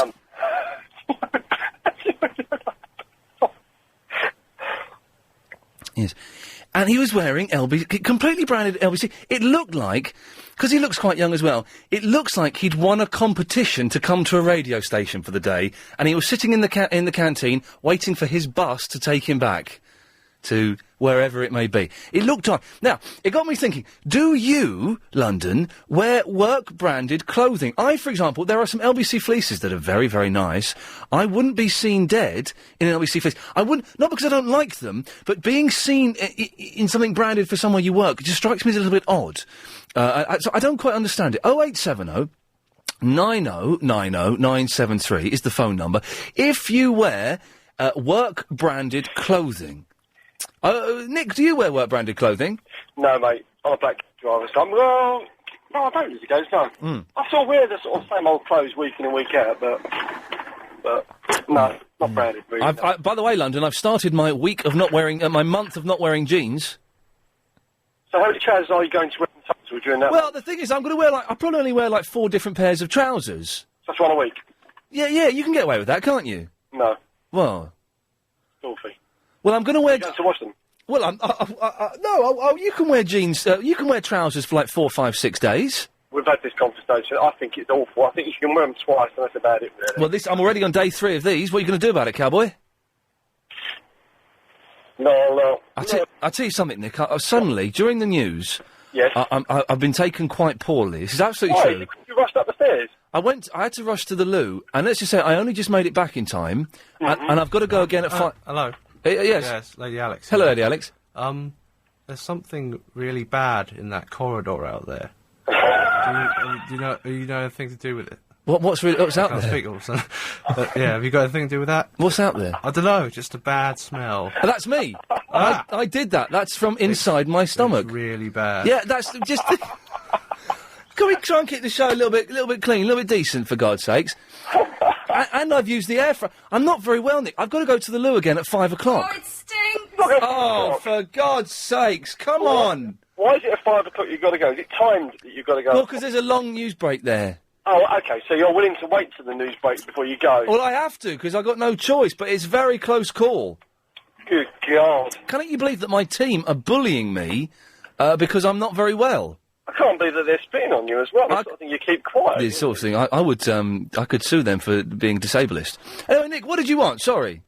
Look, well, apparently we've been calling it Ikea, but it's actually really cool. I've got a few things I want to talk to you about. If you say it's Ikea, you're an idiot. Well, that's what they're calling it Ikea, but I think that's wrong, isn't it? It is wrong. It's Ikea. Lovely. Secondly, as well, all right, do you watch Dog the Bounty Hunter? I'm aware of Dog the Bounty Hunter, yes. I don't watch it regularly. It's on the Bravo channel, isn't it? Isn't he good? He's brilliant. I like his missus. Oh, my God. If anyone is out there that wants to watch the biggest woman on this planet, looks good in the same time as well, Beth is something to be desired. Now, if anyone doesn't know, this is an American bounty hunter who looks like like an older, fatter version of Hulk Hogan with big hair. Yep. And he goes around... but apparently, now I don't know if this is true or not, but someone phoned in last week and said that he'd been bounty hunted himself. No. Because he hadn't paid a fine in Mexico or something like that, so he got busted. Which is genius. No, that's brilliant. That is brilliant. Yes, I should watch. I haven't seen it for a while, actually. I'm sorry to say, but I think I'm addicted to it now. Oh, blimey, okay, well, there you go. Yesterday's word, I think, of the day. I'm making words of the day, really, from your show, all right? Yes. But yesterday's word of the day, what do you think it was? I mean, I've got it, but what do you think it was? Was it ectoplasm? No. Svanhane? No. I don't know, then. Catalytic. Catalytic, yes, catalytic was a very good word, yes. The chap had a catalytic converter fitted to his car, yes. I'm laughing with that one. Nick, have you been drinking? You're giggling like a lunatic today. No, I've decided to be a girl today. Oh, nice. Oh, blimey. What I'm wearing? What I'm wearing? I'm going to cut you off now because you're a weirdo. Speaking of weirdos, here's Betty. Oh, hello, my darling. Can you believe I'm getting bullied because I've got an upset stomach? I'm worried about you, my darling, and you're going to be all right till 5. I'm a bit worried. I'm not and it's very spooky, comfortable. You know, my darling. Yes. We're going to link in here. We're going to link topics. Oh, right, yeah. You know I'm banned from Ikea, don't you? Oh, what did you do in Ikea? Well, You see, we were wandering through, and you know how far away you get from the toilet. It's way back at the front. Oh. You had to fight your way through the crowd. And I came. She was over here from Australia visiting, and of course she wanted to go to Ikea. So down we went, my darling. I wasn't feeling too well. I was desperate. All of a sudden I came over desperate, like you're going to any minute. You know the feeling? Yes, I know the feeling, yes. And I said, I can't. She said, go into one of those bathroom sets. Yeah. Oh, no. I didn't realise, my darling, they're not connected. It's not plumbed in, Betty. It wasn't plumbed. Oh. I didn't realise. It was an accident, but anyway, I've been banned. Yes, good. They won't let me in. I've got to go in incognito when I go now. Oh, I don't know that shop. Where's that one? The big black sunglasses on and the headscarf. Right, yes. They won't stop me from shopping at Ikea, my darling. No, and it's your right, Betty. Anyway, how are you, gorgeous thing? I'm uncomfortable at the moment. Oh, be careful. Can Chris take over if necessary? Get well, if Lady Alex there. Oh, Lady Alex is bobbins. She wouldn't be able to do it. No, if push comes to shove, I will have to force Chris into it. But I wouldn't want to do that. Don't force Chris. He doesn't like to be forced. No, yes. Right. Okay, my darling. It's lovely to talk Lots of to love, you, Betty. sweetheart. Bye-bye. You gone? Yeah, she's gone there. Paul. Hey, Ian. Hey, Paul. How are you? I'm uncomfortable. Really proud of the last 5 minutes of radio, I'll bet. Well, you know, it's a highlight for me. It's a highlight. Well, I was ringing in because it made me chuckle. You were talking about wellies. Yes. Because I myself have bought a pair lately. Oh, right. We bought a dog, and now we're going out in the country, and I was ruining my training, so I thought I'd go and buy a pair of wellies for me and the missus. Yeah. But there's like a million different pairs of wellies you can get now. Okay, when we were kids. First of all, where do you get wellies from? I haven't got a clue. Garden centres. Really? Have you not been to a garden centre lately? No, not for a long, long time. When I go to a garden centre, I know exactly what I want, so I just head there and get it and leave. I don't really wander around. No. Well, if you have kids and you're bored at the weekends, you end up in those sorts of places. Oh, really? That's why my dad used to take me there when I was a kid. Yeah. I see. Yeah, there's some of them now with pretty good greasy spoon caps as well. All right, yeah, that sounds good. You know, good fry-up and stuff. But yeah, they do all the whole range of wellies now. There's a pair my wife's after. Yes. Of the pink, and some money goes to raise money for breast cancer charity. Oh, right, blimey. Yeah, but you're talking £55 a pair. What? For wellies. Jeez. And I bought the Dunlop ones. I went with a brand I knew when I was a kid. But they're about as comfortable as a pair of flip-flops. They're basically flip-flops. Right, yeah. With sides on that come up to your knees. That's about it. Blimey. Do they look sexy? Yeah, no, they're great. Do they look sexy? Would you and your wife ever, play around in the bedroom with boots on? Well, they're the white ones, from, was it Austin Powers film? Little white wellies. You can't see this, but I'm rubbing my legs. That was a good look, but not really the green Dunlop ones. Okay, I'm cutting you off as well. Little weirdos. It's all got a bit... Come right, okay, we're going to take a break for a moment. Let us have no more talk of lavatories and no more bullying from you two, because I'm actually unwell. So what you're doing is, picking on someone who's ill. Yeah, well, I got to use that toilet too. Well, I'll give it 20 minutes. All right. So let's have no more talk of lavatories. Let's have no more talk of people being aroused by Wellingtons and rubbing their legs. Let's just try and make it, this show does get criticised for being childish and lavatorial. It's lavatorial for a purpose, in that I'm not feeling very well. So, I'm sorry, hey, but you know how this station works, don't you? Don't you now? It's, Real lies, real London. So, that's why we talk about these things. But let's try and lift up the tone a little bit. Let's go back to talking about IKEA, to wellies, to mudflaps, and to people wearing work-branded clothing. Is that you? 0870 90 90 973, isn't it? Do you need money today? Neighbours, Alan Fletcher coming in, the Fletch coming in tomorrow. It's Thursday, sorry, but it's between 3 and 4. So he's Carl Kennedy Neighbours, he's also a country and western singer. He'll come and play some songs, hopefully. Is he bringing his guitar? Excellent. Heart 106.2 couldn't get him. They couldn't get him. Heart 106.2 are furious that we've got him, and they haven't. Showbiz department at LBC is furious that we've got him, and they haven't. It's an Oh, I don't need to say that, because I've got a button that says that, don't I? Hang on a second. And that was an LBC 97.3 exclusive. Anyway, so it's an exclusive. On Thursday, well worth recording. Not recording, getting podcasts, I mean. Don't tape it, that's illegal and bad stuff, isn't it? So, Ikea, going to Ikea for fun. Mud flaps, wellies, wearing work-branded clothing, and of course, don't forget, it's the Tuesday topical text vote. Should Abu Hamza's son be allowed to work on the London Underground? Just text yes or no to 84850, and what we'll do is we'll count up your votes at the end of the day.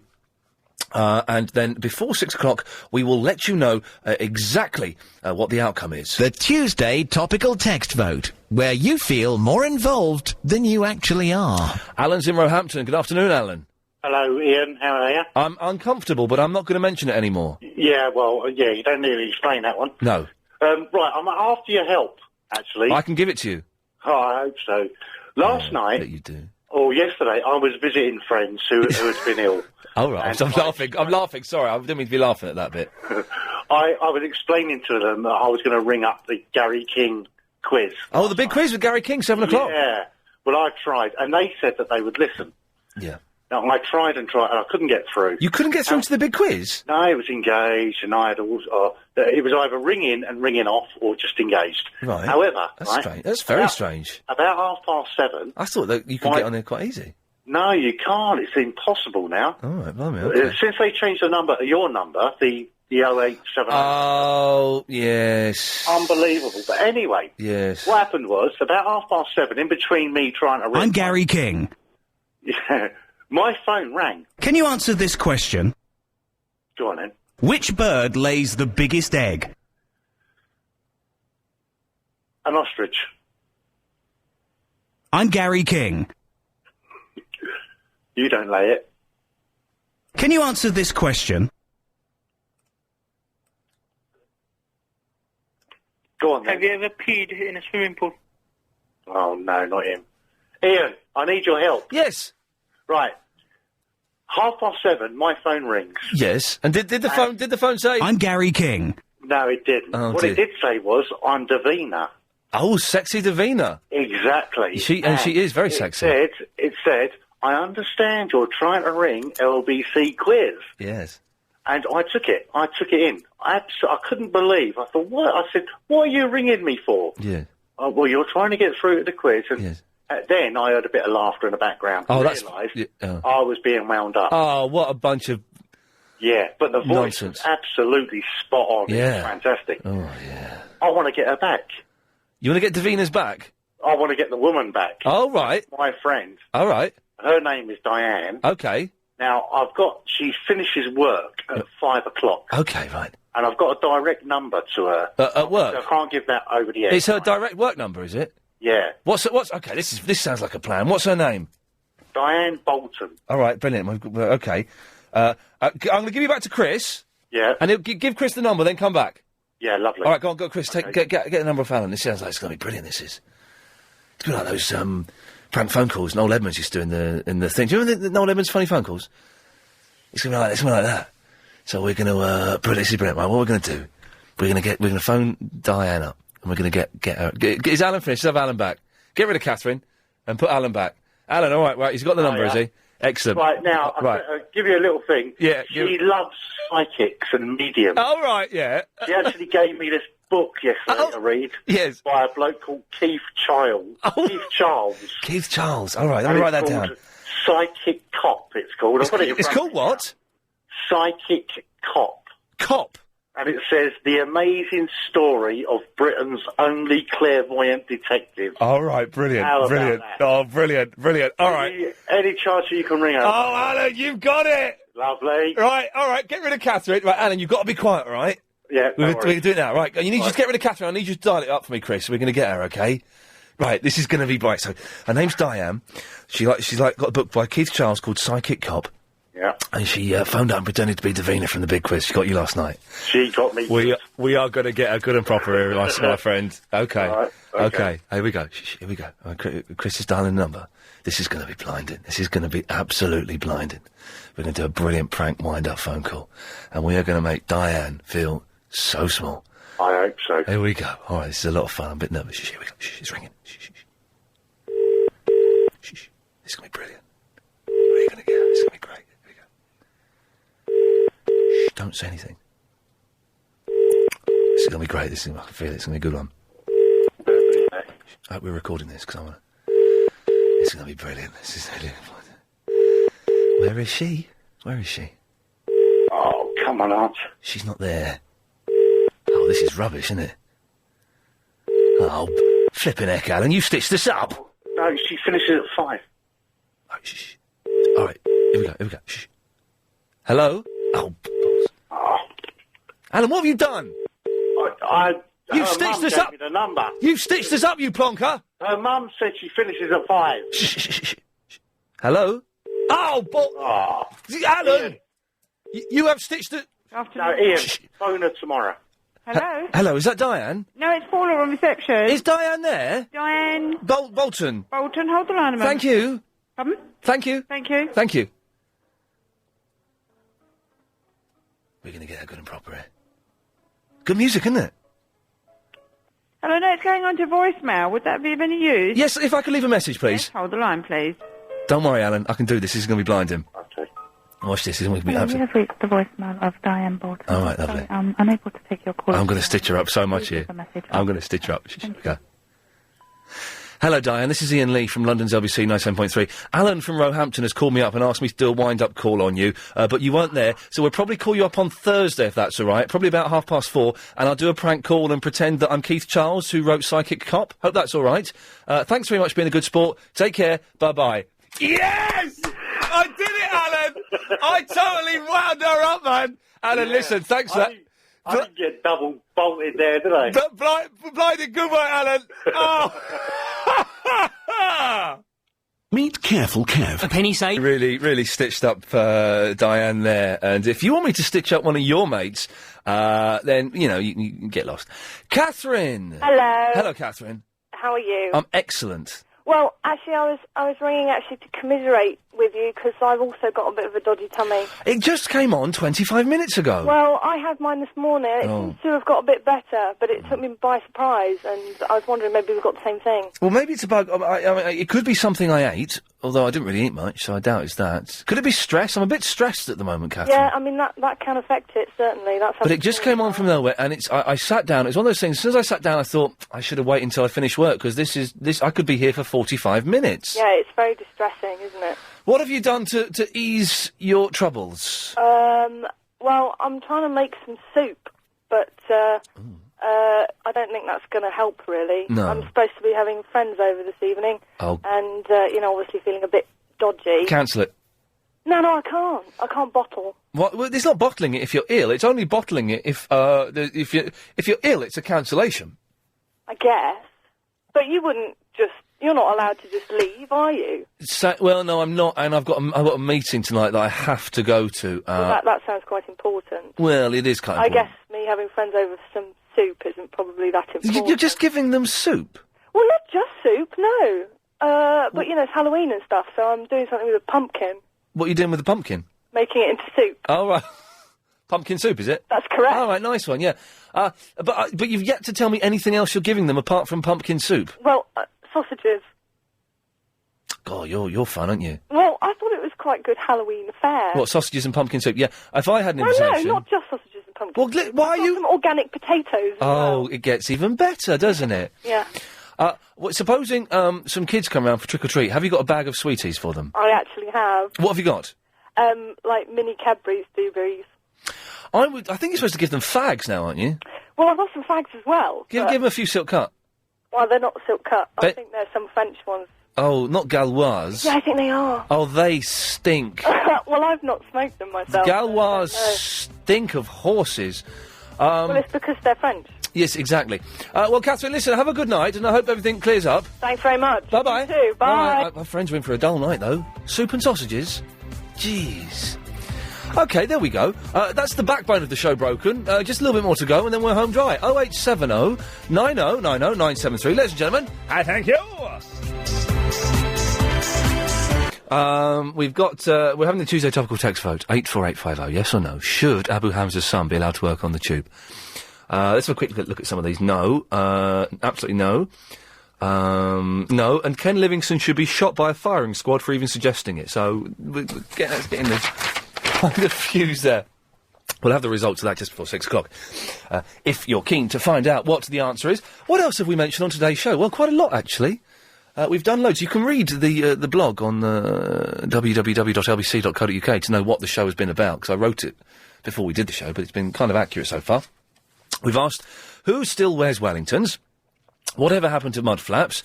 Do people go to Ikea for fun? And wearing work branded clothing. Why would people do that? It seems a crazy thing to do. 0870 90 90 973. Oh yeah, I tell you what, Chris, can you get up Verinda's blog? I know he's banned from calling in. Apart from on Thursday, we're going to have a mastermind and I'll destroy him and then he won't be allowed to call in anymore. But if you go to my MySpace page, myspace.com/The Real Ian Lee, and then find Verinda, who's now named himself the Lost Pianist. I don't quite know why he's done that, but it's up there. And then there's Verinda's latest blog, which I'll get Chris to read in a few moments. Before that, though, let's go to Ronnie in the Eltham. Hello, Ronnie. Hello, Ian, how are you? I'm all right, Ronnie. Good. Good lad. What can I do for you?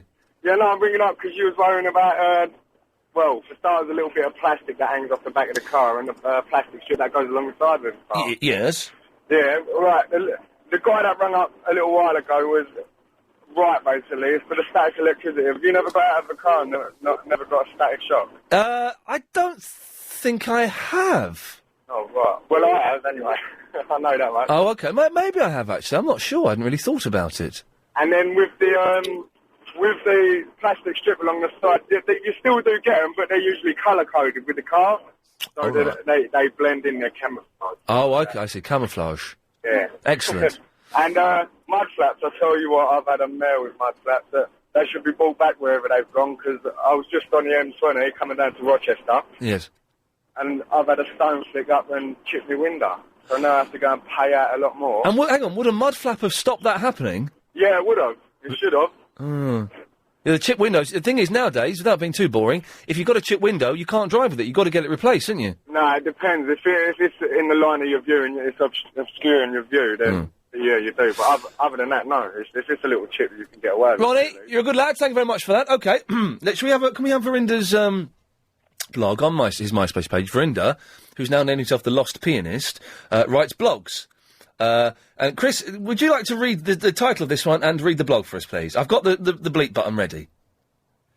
My banana almost killed me. Okay, now bearing in mind he spells banana wrong, so you have to read it as it's written from now on, okay? Okay. Monday, October the 30th, 2006.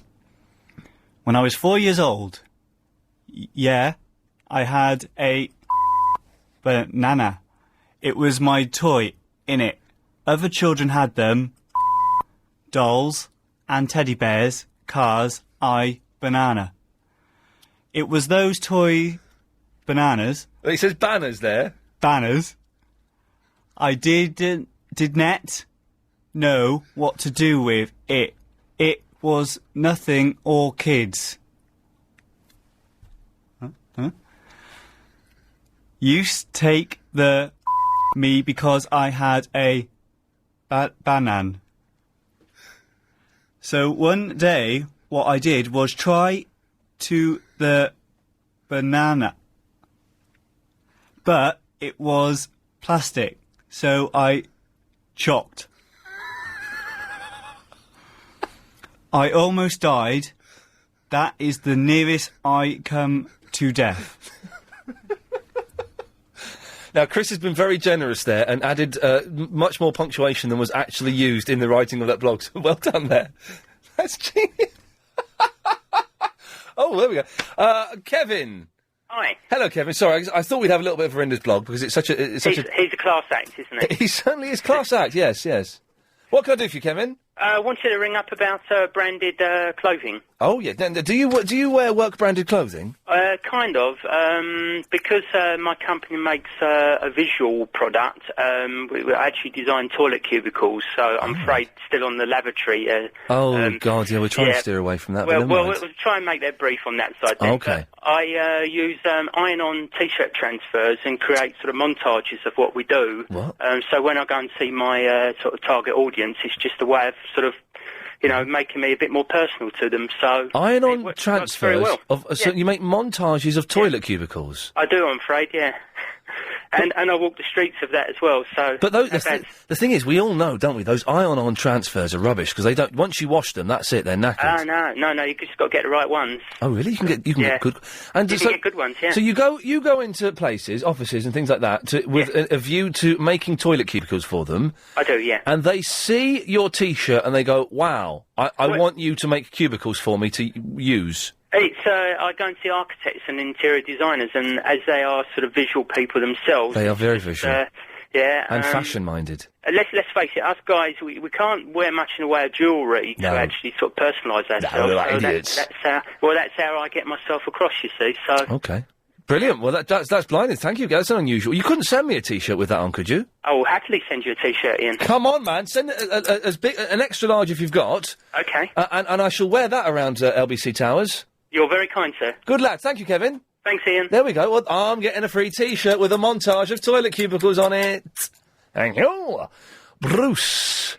Ian, what happened to Verinda's love that kept chasing him all the time? Oh, I think she... Scared the living bejesus out of him. I think she came to her senses and realised he was an Do you idiot. think so? Yes, She worked for Tesco's, didn't she? She did, she did. I think her name was, what was her name, Surinder or something, yeah. It was very... Anyway, that's a different... You know you're talking about Ikea? Yeah. I got forced to go down there by my partner the other Saturday. Okay. I refused point blank. I am not walking around the yellow brick road to hell. But he made you, did he?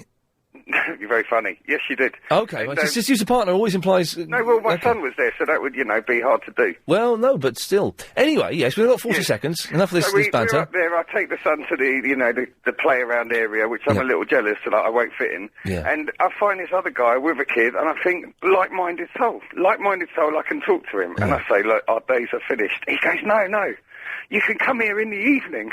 Oh, no. I nearly ran in the opposite Oh, God, isn't that sad? It's a shop, for God's sake. But then he wouldn't leave me alone. Oh. He kept talking to me about it like it was a nightclub, and I kept having to explain that the breakfast is rubbish and this is Ikea.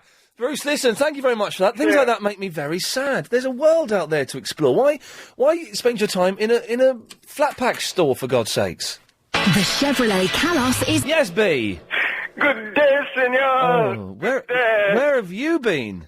Yes, monsieur, I am under disguise now. I'm on a different mission, monsieur. My new name is Ali Baba. Swami Rajneesh. Yes. Have you, there's someone pretending to be you on MySpace. No. Is Can you believe that? This is a freak. I cannot believe it. It's not you, then? No, I don't know. It's not me. Okay, disappointing. Yeah. Yes. I would love to be your 3,000 friend, monsieur. No. What did you call in about? Today's bonfire night, monsieur. What? Bonfire night. Yeah, that's next week, yes. Is it? Bonfire night, I think, is on the 1st, 2nd, 3rd, 4th. It's on Sunday. I thought it was today, monsieur. No, it's Halloween today. Halloween? Yes. Yes. What does that mean? Well, what do you mean, what does it mean? It's all like spooky and witches and stuff, isn't it? Oh, God. I used to know this grand old lady. She was a witch. She gave me a spell one day. Said, you will not be able to eat your favorite food. And since that time, I could not eat my favorite food. And what is your favourite food? It was omelette. Oh, you can't eat it? No, I can't eat eggs anymore at all, monsieur, because what happened when I was a little kid, this witch came around, and I was very playful, and I knocked her down, and she hurt her knee, and she said, you blundering fool, you will not be able to eat your food again, your best food. Best food. So, since that time, the age of 6 or 7, I cannot eat it, you know? I'm still skin and bones now. I don't know why you should eat something different now, you know? But I don't eat eggs at all, monsieur. Are you all right? You sound a bit down today, B. Well, I saw you in New York, monsieur. I was passing there on a Tombstone. There's a place called Tombstone in America. In New York? Yeah, no, not in New York.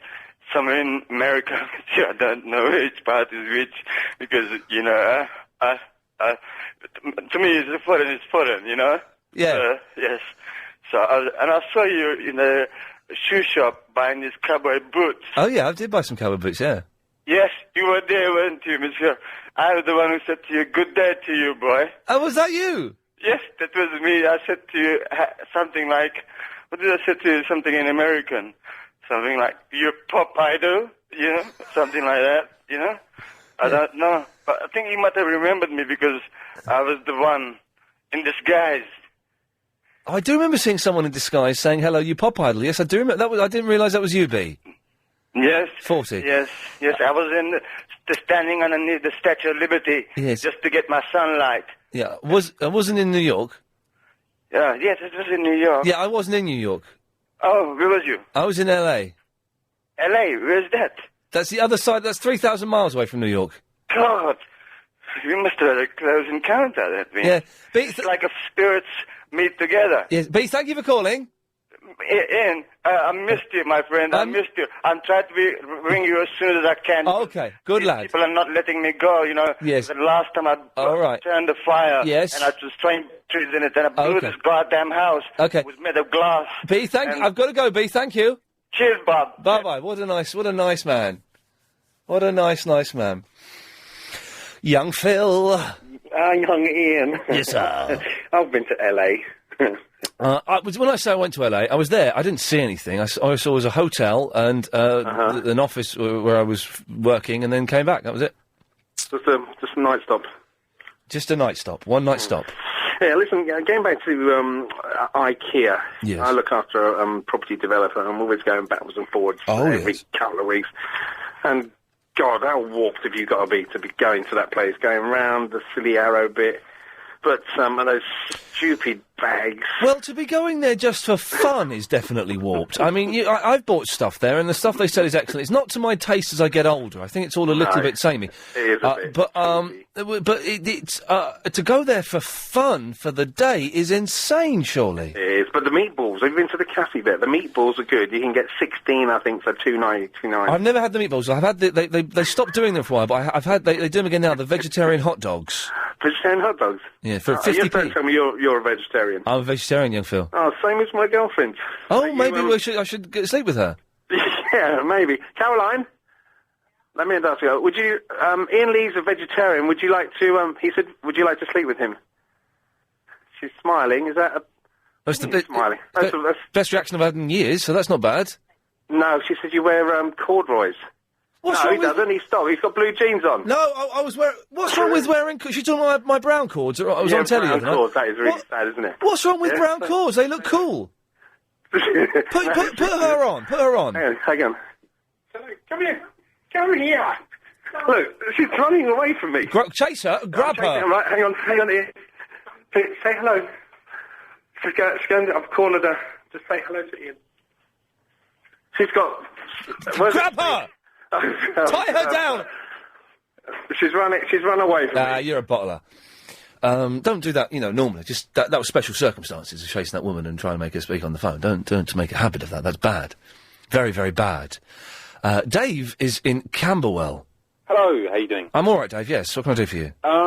Yeah, I'm the guy who called up last week. I'm listening to the podcast. I'm up to early February. Oh, yes. What are we talking about now?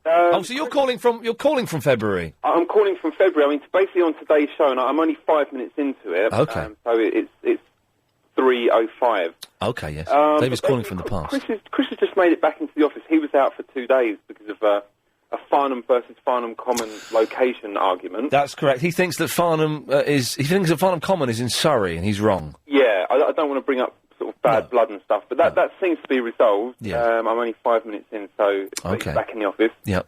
And what were we discussing? Yeah, you were discussing about banning rounds and sort of old people's shopping trolleys yesterday, which I found quite amusing. You got into a lot of hot water. There were a lot of callers calling in, very aggrieved yesterday. What were they aggrieved about? It was a lot of old people just calling out.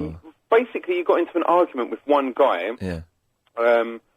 who then led to a sort of a flurry of other callers saying, "Ian, you're really out of order. You wouldn't let him get sort of a word in edgeways." And it started off a whole thing. It was terrible. It just went down and down into the... People get so excited and think they've heard what they've not heard, I was in the right, Dave. That's all you need to know. That's all I care about. Good lad. That was fine, really. And, Yeah, I mean, I'm still kind of not really up to speed with what's been going on. I listened to Triple M on Sunday. I heard Yasser's sort of... This Sunday was the best Triple M we've ever done, and we had 20 minutes of Yasser. Who was... Chris, can you give Yasser a call after 12:30? Because he's not called in. He was supposed to. That was my next question, actually, because I caught sort of the first 40 minutes, and then I thought, this is crazy. I don't know what's going on. I've got 9 months to catch up. Catch up with 9 months. Sorry? Catch up with the 9 months, and then you can listen to us in real time. Exactly. Dave, I've got to go, but it's good to speak to you. Okay. See you, mate. Cheers, fella. Bye-bye. He's listening to the podcast from the past. It's crazy. 0870 9090 973. If you've just missed that bit of Iain... Brilliant idea, but more on that later on. OK, so, we're here till 6:30. Don't forget, at 6 o'clock, it's Triple M, with your calls going straight to air. So maybe if you're a little bit shy, you don't like speaking to producers, then that's the best time to call. We've got the 5:38 Daily Correspondent, coming up. What time is that happening again, Chris? 5:38. Nice one. You stumbled there a little bit. That's okay. It doesn't matter. That doesn't matter.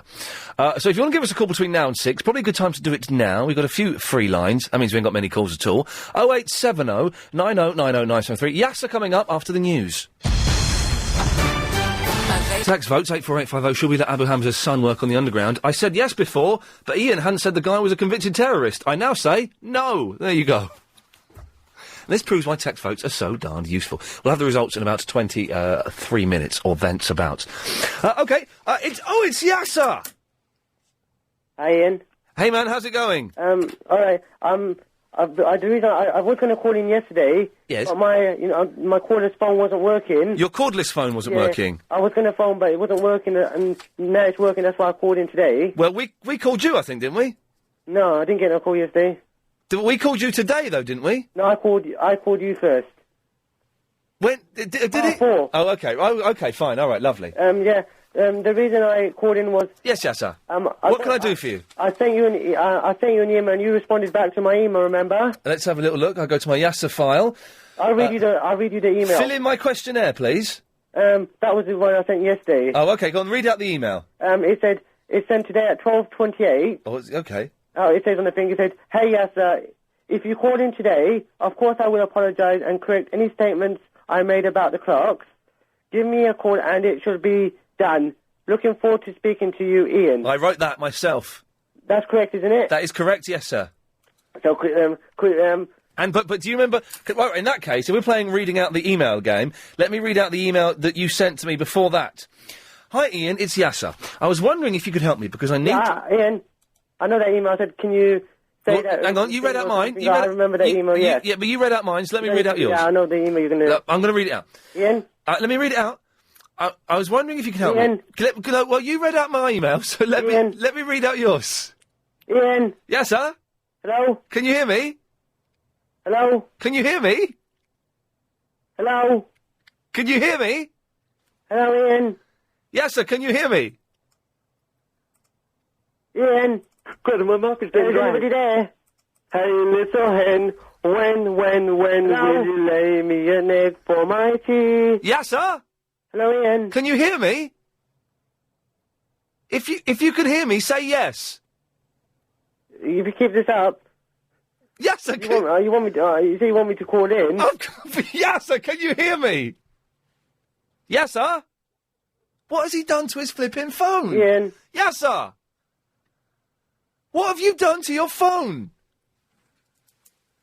Right, I'm going to cut him off here. Because I'm going to ring him again. Hang on a minute, There we go, I can do it there. All right. What happened there? Hell's teeth.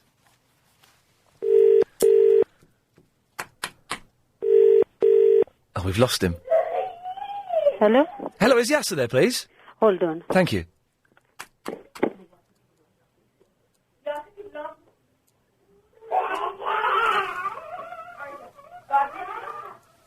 I think there's a cat being tortured in the background there.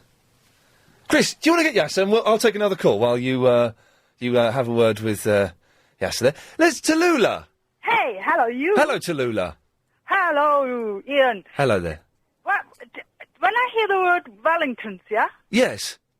I can see a posh or rich country person... Yes. ...with ugly clothes. How come the posh and rich people wear such ugly They clothes? do wear ugly clothes, don't they, the posh and the rich? Thank you. that was a question I had on my mind for... They do, but they seem to have no... It seems that lots of money means you have less taste. You hit the nail. Which is why you look so good.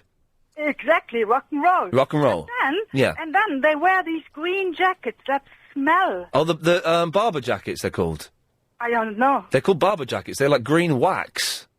And they stink. Yeah, well, they do smell a little bit funny, don't they? They're odd to wear. I mean, there's a big thing of people who didn't live in the country used to wear those in the 80s, and it was kind of quite popular to have a barber. Yeah, and then they get into a big, fantastic car like a Range Rover. Yes. Have you been taking drugs or something, Tallulah? Because you're all over the place today. No, it's something that's been bothering me for a long time. Yes, I bet. Well, hopefully that's cleared it up for you. Oh, yeah. Brilliant. It's 5:38. It's time for the daily 5:38 Daily Correspondent Update. Brought to you every day. Daily. Hi, I'm Annabelle, the Supercars and Kids Uber veteran correspondent, and I'm live in Disneyland Paris's Halloween party, and here is my update. As it's Halloween tonight, here are my 3 top spooky superstitions. If a candle suddenly goes out by itself on Halloween, as though by breath or wind, it is believed that a ghost has come to call. Looking into a flame of a candle on the Halloween night will enable you to look into the future. Wow. And lastly, girls who carry a lamp to a spring can see their future husband in the water. It sounds terrifying, but it's true. This is Kev from the Windsor, the WWE Uber correspondent, and here is my update. WWE has announced that the ECW pay-per-view December to Dismember will now feature a 6-way elimination chamber match for the ECW title, with Rob Van Dam and The Big Show just 2 of the participants announced so far. More names for this match are to follow in the upcoming weeks, and Ian, bring back Yasser as a Doctor Who correspondent immediately! Oh, controversial. We're still trying to get hold of Yasser. I think there's something wrong with his phone. I don't quite know what happened there. Busy line, busy line. So I don't know quite what is happening there, but we shall see what we can do. Basically, let me read out Yasser's email that he sent him. Ian, it's Yasser. I was wondering if you could help me, because I need to sort this one thing out, because I need to finish before I can move on to something else. Anyway, my request is, if it is possible, if you could send me a sound file of the conversation we had on the Sunday night show, and especially the second time you called me back, where you said my name is Ian Lee, and you correcting yourself and saying the clocks go back now and forward in summer. I would really appreciate this if you did this, or when I call in today, you could say my name is Ian Lee, and say that the clocks Ian, go... I haven't got time, my phone's going to go on the blink. What happened to your phone before, Yasser? It just stopped. Okay, so basically, you want me to apologise about the clocks and say what happened, and then you're going to sing Kadang Kadang. I haven't got that much time. Well, I can only do it if you're going to sing Kadang Kadang. Oh, well, can you just say, my name's Ian Lee. Yes. And the clocks go forward in summer, in late March, and they go back in the winter in late October. And you'll sing Kadang Kadang? I promise. Okay. If my phone doesn't blink, I'll do it. Well, if your phone blinks, then... I'll do it. I'll do it. All right. Hello there. My name is Ian Lee. The clocks go... What do they do? Backwards in the... Go forward in the summer in late March and back in winter in late October. Okay. For winter. For winter. Thank you. There we go. Right, can you sing Kadang Kadang? All right, Kadang Kadang, Kadang Kadang. Like, I don't know that song that well. Well, you said you'd sing it... Or can you do the Hey Little Hen song again? Eight times. Hey, I'll do that one. Hey Little Hen one, okay? Is that fine? Eight, if you do it 12 times. Alright. Hey little hen, when will you lay me an egg for my tea? Hey little hen, when will you lay me an egg for my tea? Hey little hen, when will you lay me an egg for my tea? Well, that's... Hey little hen, that's 4. When will you lay me an egg for my tea? Oh. Another 8 to go. If my phone holds up. Hey little, I come up, I'm just trying to get, my fingers trying to do a thing like that. Hey little hen, when will you lay me an egg for my tea? Hey little hen, when will you lay me an egg for my tea? Halfway there, 6 more to go. I said, hey little hen, when will you lay me an egg for my tea? Hey, little hen, when will you lay me an egg for my tea? Hey, little hen, when will you lay me an egg for my tea? How many more to go now? You've got another 6 more to go, and then we're there. What are your topics today? Come on! Hey, little hen, when will you lay me an egg for my tea? I'm trying to snap my fingers. You forgot the words. Yeah, sir, that'll do. I'll speak to you later. Good lad. Thanks, bye. Bye-bye. What a nice fella. What new area will the Central London congestion charge cover? From the 19th of February 2008. We're just about 10 minutes away from the results of the Topical Tuesday text vote. Should Abu Hamza's son be allowed to work on the London Underground? 84850. Yes or no? That's all you've got to text us. Let's rattle through these calls if we can. 0870 9090 973. Ben! Oh, Ian, how are you? I'm all right, Ben, thank you. Good. I just rang up about, do you know on BMW you get this thing called angel eyes? Have you seen them? No, I don't know these. It's like a circle of light round the headlight. They're quite posh, quite. Oh, is it like tiny little lights? No, they actually circle the headlight itself. What? It's like, some people call them halo lights as well. I've not seen these, no. No, they're very posh, very expensive. But what I've noticed, the police BMWs have got them fitted. They're not standard. So, hang on a second. So police BMWs have got these things on, and they're very expensive, are they? Well, I think they are expensive. They're going BMWs. I mean, where are the police getting this money from? I don't know what you're talking about. Say it again slowly. Right. If you look at BMW, right, Yes. headlights, right? Yes. Some people have this thing called angel eyes, and what it is, it's like a ring of light that goes around the outside of the headlight. Yeah. Right, and they're quite snazzy looking things. Yeah. They're like if someone's carting their car, they'll put them on their car. Yeah. Right. But I'm just a bit curious as why the police BMWs haven't fitted. I didn't think the police drove BMWs. Oh yes, they do. Yeah. Do they? Yeah, I just saw one. That's why from my call, I was just coming through Hammersmith, the terrible thing around there, and I saw a BMW come through, police BMW. This one was an unmarked one, granted, but it had its angel eyes on. How do you know it was a police car then? It had a blue light flashing and a siren going. But the police, you must agree that the British police force should at least look cool. Yeah, I suppose so. But even the marked BMWs, I've seen them as well. Yeah, I agree. I mean, but They should look cool, because they're, when they're catching crooks and stuff, they got to look cool. So do you think the ones that walk around the airports with the machine guns, do you think they look better than the ones that walk the beach? Hang on, does one of these know the answer, Chris? Line 6? Hello, line 6, you're on the air. Who's this? Hi, it's Junaid calling. I'm phoning about the angel eyes. Oh, yes. Of course. Yeah, I've got them fit to my car. Basically, the BMW 5 Series cars, they come standard. On all the others, they're like an extra, and people get them done. So that's probably why the police drive around with them. Ben, does that answer your question? No, but I did see one was a 3 Series BMW. Oh, really? Yeah. All right. Was it a new shape BMW? It doesn't matter, you're both gone 'cause it's really boring. So, there we go. 0870 9090 973. I don't know what was going on there. I don't understand. Crystal is in Red Hill. Hello, Crystal. Hello, Ian. It's Halloween. Hey, there you go. You see, well done. Please, could you play my dad's song? He's made a Halloween song. Which Halloween song did he do? Monster Mash. Oh, do you mean... Oh, is your dad Igor? Yep. How's he doing? Is he all right? Yeah. Okay, yeah, I'll play.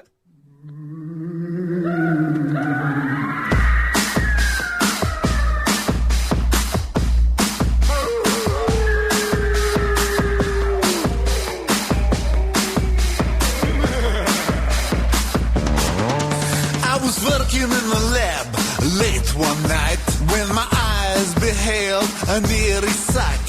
For my monster from his slab began to rise, and suddenly, to my surprise, he did the monster mash. It was a graveyard smash. It caught on in a flash. He did the monster mash. From my lavatory in the castle east to the master bedroom where the vampires feast. The ghouls all came from their humble abodes to get a jolt from my electrodes. They did the monster mash. It was a graveyard smash. It caught on in a flash. They did the monster mash.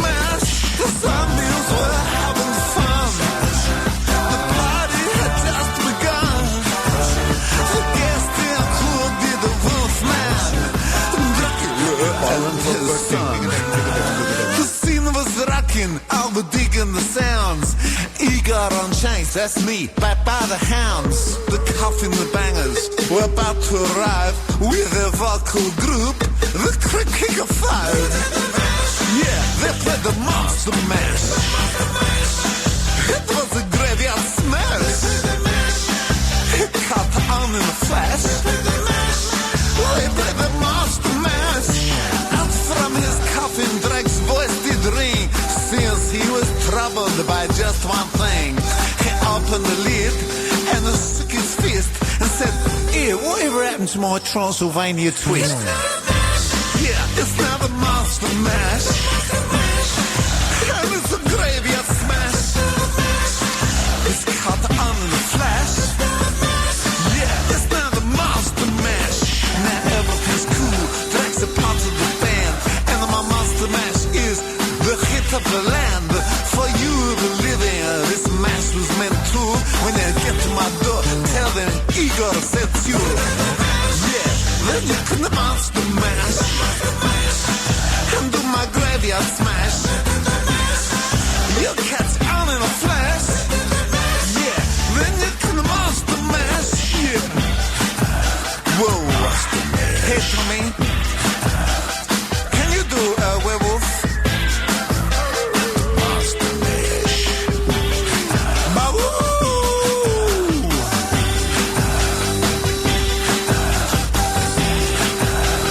Monster Mash.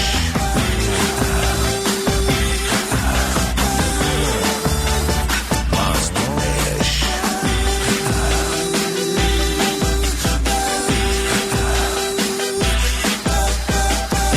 There we go, Crystal. Is that all right? Yeah. You don't sound very enthused by it.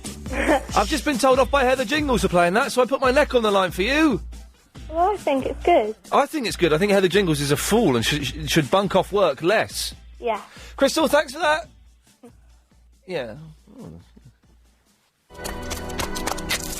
Yes, Bob, what do you want? Hello, Ian. I was phoning about the police should look cool. Yeah, of course they should. Well, I just saw 3 policemen in Bexley Heath on mountain bikes, mate, and they looked anything but cool. Yeah, no, mountain bikes, grown men on mountain bikes, it looks silly, doesn't it? Remember that we pay for them to look cool, though, and shouldn't we be paying for them to solve crime? Well, can't they do both? No, because if you're looking cool, then it's like everybody knows, oh, God, here comes the old Bill, you know, with their doo-dee siren. You know, everybody can hear it. I mean, we want some undercover sleuthing and... But undercover sleuths can still look cool. No, mate. No, you got to look like a slob like me to be an undercover sleuth. I'd be a great undercover man. Okay. Line 1, you're on the wireless. Hello? Hello, you're on the air. Oh, hi. It's Amina from Chiswick. I'm just calling with regards to the angel lights. Oh, yes. I'm actually in Hammersmith, and I saw the car drive past. Anyway, the reason I'm calling is, no, the police don't purchase the cars. They don't spend our tax money on it. What happens is they seize the cars from convicted criminals. Right, the police... So what happens? The police use criminals' cars? Yeah, for example, if somebody's... so let's say a drug dealer is convicted. They take all his possessions. I don't think they use drug dealers' cars. Yeah, they do. No, what happens is somebody's convicted of a criminal offence and they've used, let's say, drugs to make their money. I don't think that the police then drive around in drug dealers' cars. Yeah, because it doesn't belong to them anymore. It becomes police's property, and they can use it. They use... Yeah, listen, I'm not 100% sure, but I don't think they do. I think they do, because I work for the CPS, and I know for a fact that they do. Okay, I don't believe you. Okay, how can I prove to you? Show me some documentation that says that's the case. Contact any police station and ask them. They'll be able to... I'm not going to waste police time. I don't believe that the police drive around in drug dealers' cars. Okay, so... There we go. If you missed the show, it sounded like this. Is it possible to sing just a couple of lines? Yesterday, I went traveling so far away. Now looks up here to spend. When I was 4 years old, I had a banana. It was my toy, innit? Other children had them, dolls and teddy bears, cars, banana. Both of you are wrong because it's not a paedophile. No, if it's a I know that it's not a paedophile. steady. If it's a Yeah, no, 60, he said steady, he liked it. steady. Do you know what it is, Daniel? No. It's political correctness gone mad. Okay. Does that help? Yeah. Excellent. Thank you. Good lad. Okay, 6 questions each. Yeah. You choose my specialist subject, I'll choose yours. Mm-hmm. Right. Okay. All right. You're on. All right then. Right. Then. Bye. Bye. Hey, little hen, when will you lay me an egg for my tea? How many more to go now? You've got another 6 more to go, and then we're there.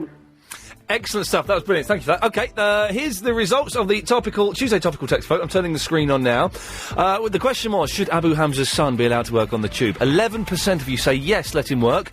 12% say use Imodium, and 77% of people don't know who James Max is. There we go. Okay, Triple M coming up after the news. Line 1, you're on the air.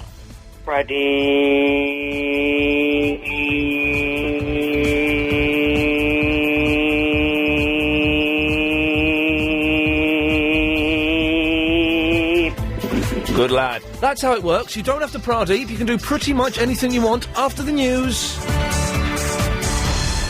About whether Agent Chris is dyslexic or just like really bad at spelling. We don't know, and that's the thing. You don't know. If he's bad at spelling, I can take the mickey out of him. If he's dyslexic, I can't. Obviously, I wouldn't want to. Okay, 0870 9090 973. Calls go straight to air. Line 4, you're on the wireless.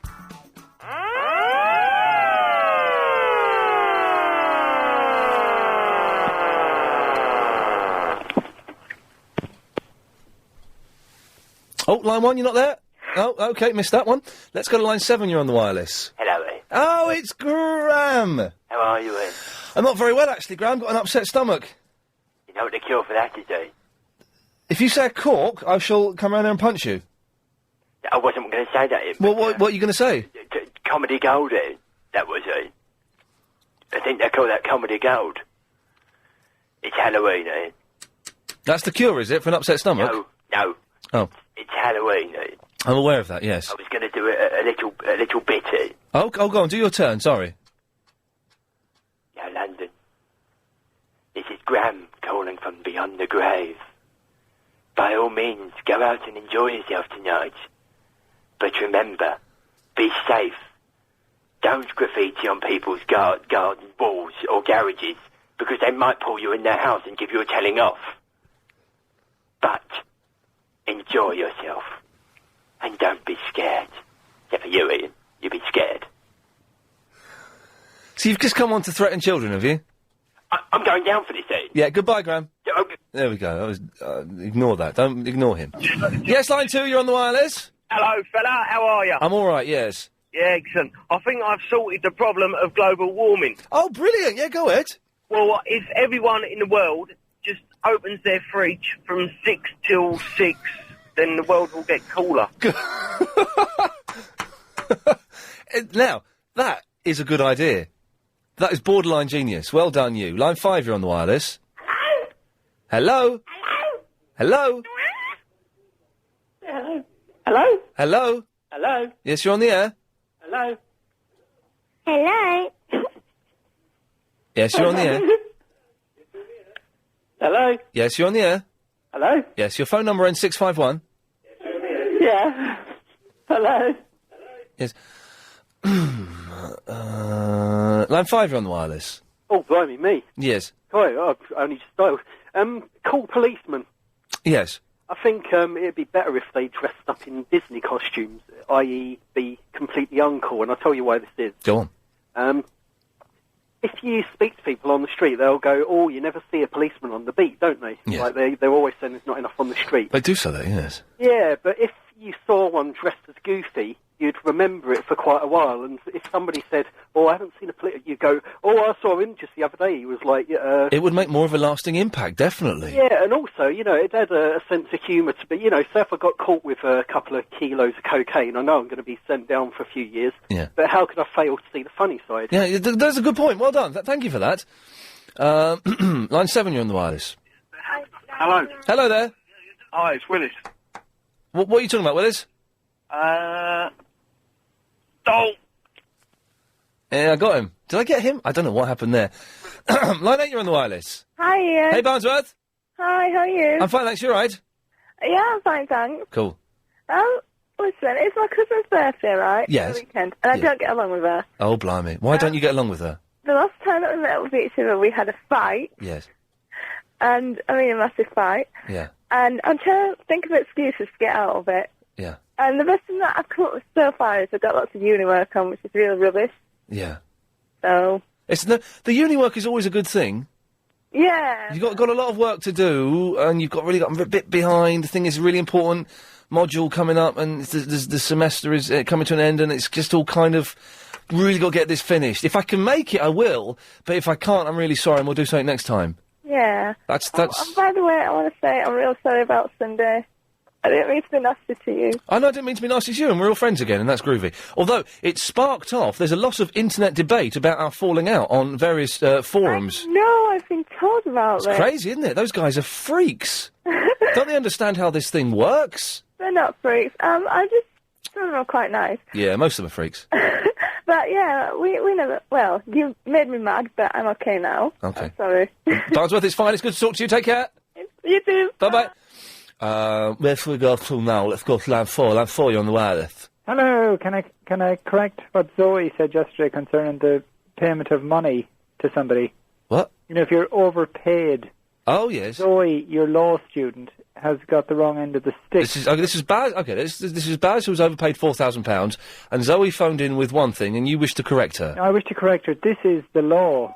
That's the door. That's true, I agree. Yes. What a coincidence. Yes. But this is the law. Do you want to get the door? If you're over... No, thanks, not yet. Well, it could be something important. You might have won the pools. Oh, well, they can call back. Yes. But anyway, if you're overpaid money... Yes. It's the law of contract applies. Right. And, you know, whether you like it or not, you will have to... You know, if they discover that... He's got to pay it back. You got to pay it back. Okay, good. Line 6, you're on the wireless. Hi, Ian. Hello. Yesterday you were saying that you really fancied Susan from Neighbours. Yes. I just wondered if you'd ever seen her on Prisoner Cell Block H when she was about 20. Oh, no. Well, she was gorgeous, and so was Lynn Scully. Although she was the top dog in the prison, she was a bit scary. Yeah. Well, Carl Kennedy's coming in on Thursday. That's very exciting. I saw him on Channel 5 News the other day, and he said he did Kaiser Chiefs covers and stuff. Oh, really? Look, oh! Slightly. Oh, well, let's get him in doing a Kaiser Chiefs song. Fantastic. Oh, we'll have that. Sarah, thank you very much for that. Alan Fletcher, a.k.a. Carl Kennedy, is in on Thursday. I'm not in tomorrow. He's in on Thursday. So you can, email your questions, and we'll be taking phone calls and the like then. Line 2, you're on the wireless.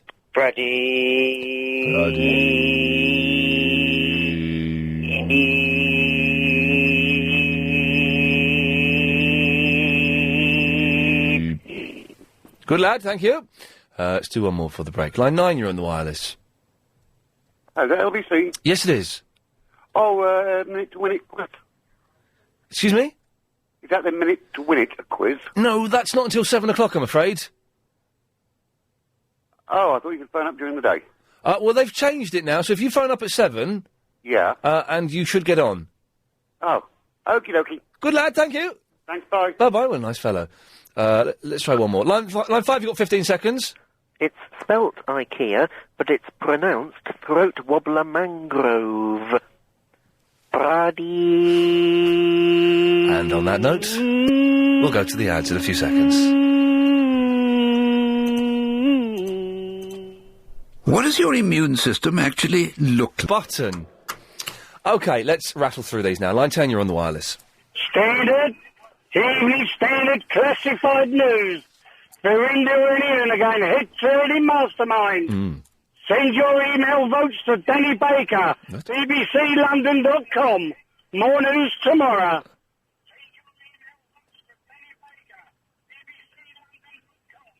Still listening, Ian?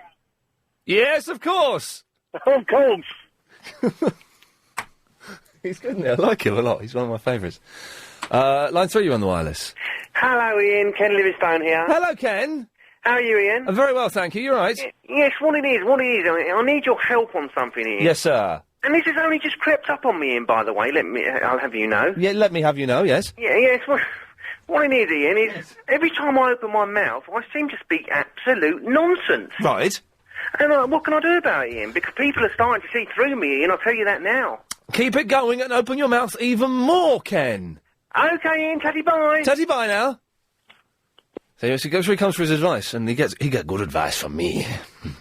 Line 10, you're on the wireless. Yes, hello, Ian. Who's going to fill your boots when you go? What, tomorrow? No, when you go. Go where? You're going, aren't you? Where am I going? I'm off next week. No, but I heard you're going. Oh, you've been letting out clues all day that you're going somewhere. Well, I'm off tomorrow. I'm off tomorrow and Friday, and next week. You're on the move. What? Who's going to fill your boots when you go? What? I'll fill them. How do I apply? Well, first of all, I don't know what you mean by filling my boots, and secondly, I don't know what you mean by leaving. Yeah, come on. Read between the lines. We know that you're we know things. Well, what do you know? We know that you're on the move. To where? We know. Well, shall I say it? Go on then. I know you're on the move somewhere else, and I could do your job because I can speak. Well, hang on a minute. Where do you think I'm on the move to? I can't say on air. Well, no, yes, you can. No, I can't. It's not secret. You can say on air. You're a sly dog. You're on the move. Yeah. And to where? Need someone to somewhere else. But where? What does that mean? Where am I going? You're on the where? You're on the where? Yes. You're on the way to somewhere else. Where? Do you want me to say it? Yes. You're following Big Bucks. Aren't you? Yes, you're correct. I am indeed following Big Bucks. Following Big Bucks. And listen, I want to do your job. So how do I apply? What you do is you make a recording of yourself talking and maybe interviewing people and stuff like that. And then you put that in an envelope. Then you stick that up your backside. And within a month or two, you should get a response. Free post? It's just free post. Yes, that should should do it. I am indeed following Big Bucks, aren't we all? 5, you're on the wireless. This is Tom Rookjow with an NBC Slightly News Bulletin. Just in, X-Files creator Chris Carter says David Duchovny will probably return to the show for the series finale in May. Reports are writers will explain his absence from the FBI by suggesting Mulder was abducted by a mediocre career in motion pictures. I'm Tom Rookjow. I'll have more on this breaking story tonight on the NBC Slightly News. Thank you very much indeed for that. 4, you're on the wireless. Good evening, Ian. It's the real Ken Livingstone here. I must say that's fake Ken Livingstone who called you earlier. He's pretty rubbish. He's not very good, is he? No. And Ian, would you like to lick my mole? No, I'm fine. Thank you very much. 5, you're on the wireless. I've been dreaming of you for a very long time. I'm sorry to hear that. Line 1, you're on the wireless. Hello, Ian. How are you doing? I'm all right, yeah. Do you want to hear my impression of Graham? Yeah, go on then. Hello, Ian. Hello, Graham. Yeah, I was speaking to Ken Livingstone about 10 minutes ago. He told me he's going to open up a new Fred West kindergarten. Okay. Send your kids there. Yeah, brilliant. Line 3, you're on the wireless. Yeah. Hey, Rab! Yes, bro. My hands are staying in my pockets. Is what? Yeah. I have as well, but for another reason. Are you getting a moped? I'm going to get a scooter, probably in January. Are you doing it? Yeah, I'm doing it, man. I'm doing it as well. Oh, yeah! Where are you going? What? Hey, Rab? He's put the phone down, but he's not disconnected. No, he's disconnected. Idiot. Line 3, you're on the wireless.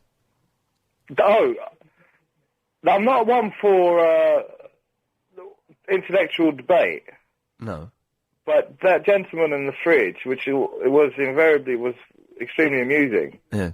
You're not considered that opening the fridge and it needs to remain at a constant temperature would use more power. Oh, in that case, open the freezer. Pradeep. Pradeep indeed, my young friend. Pradeep indeed. Line 2, you're on the wireless.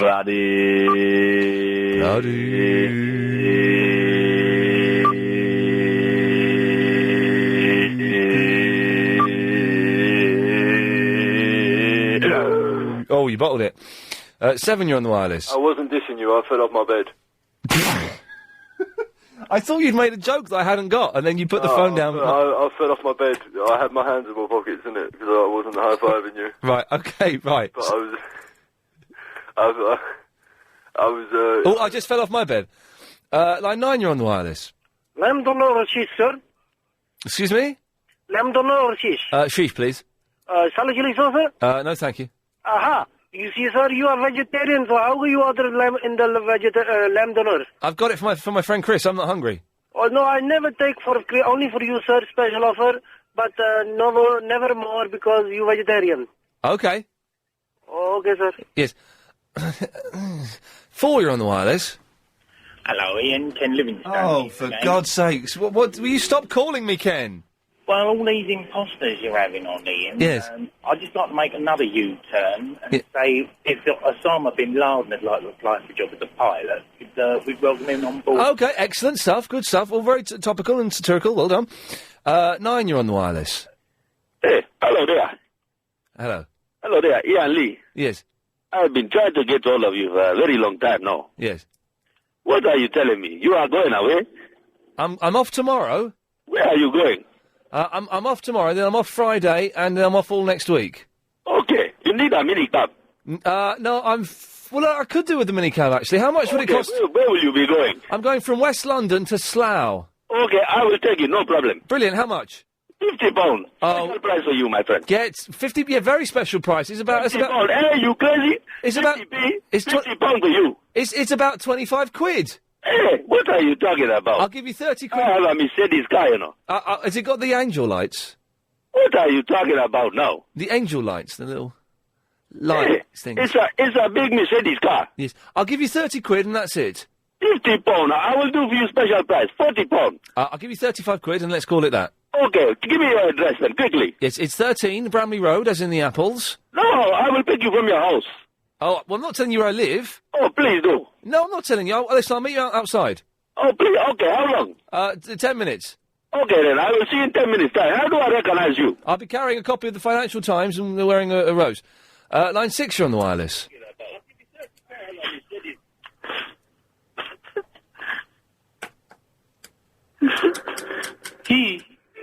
He was a useless TV presenter.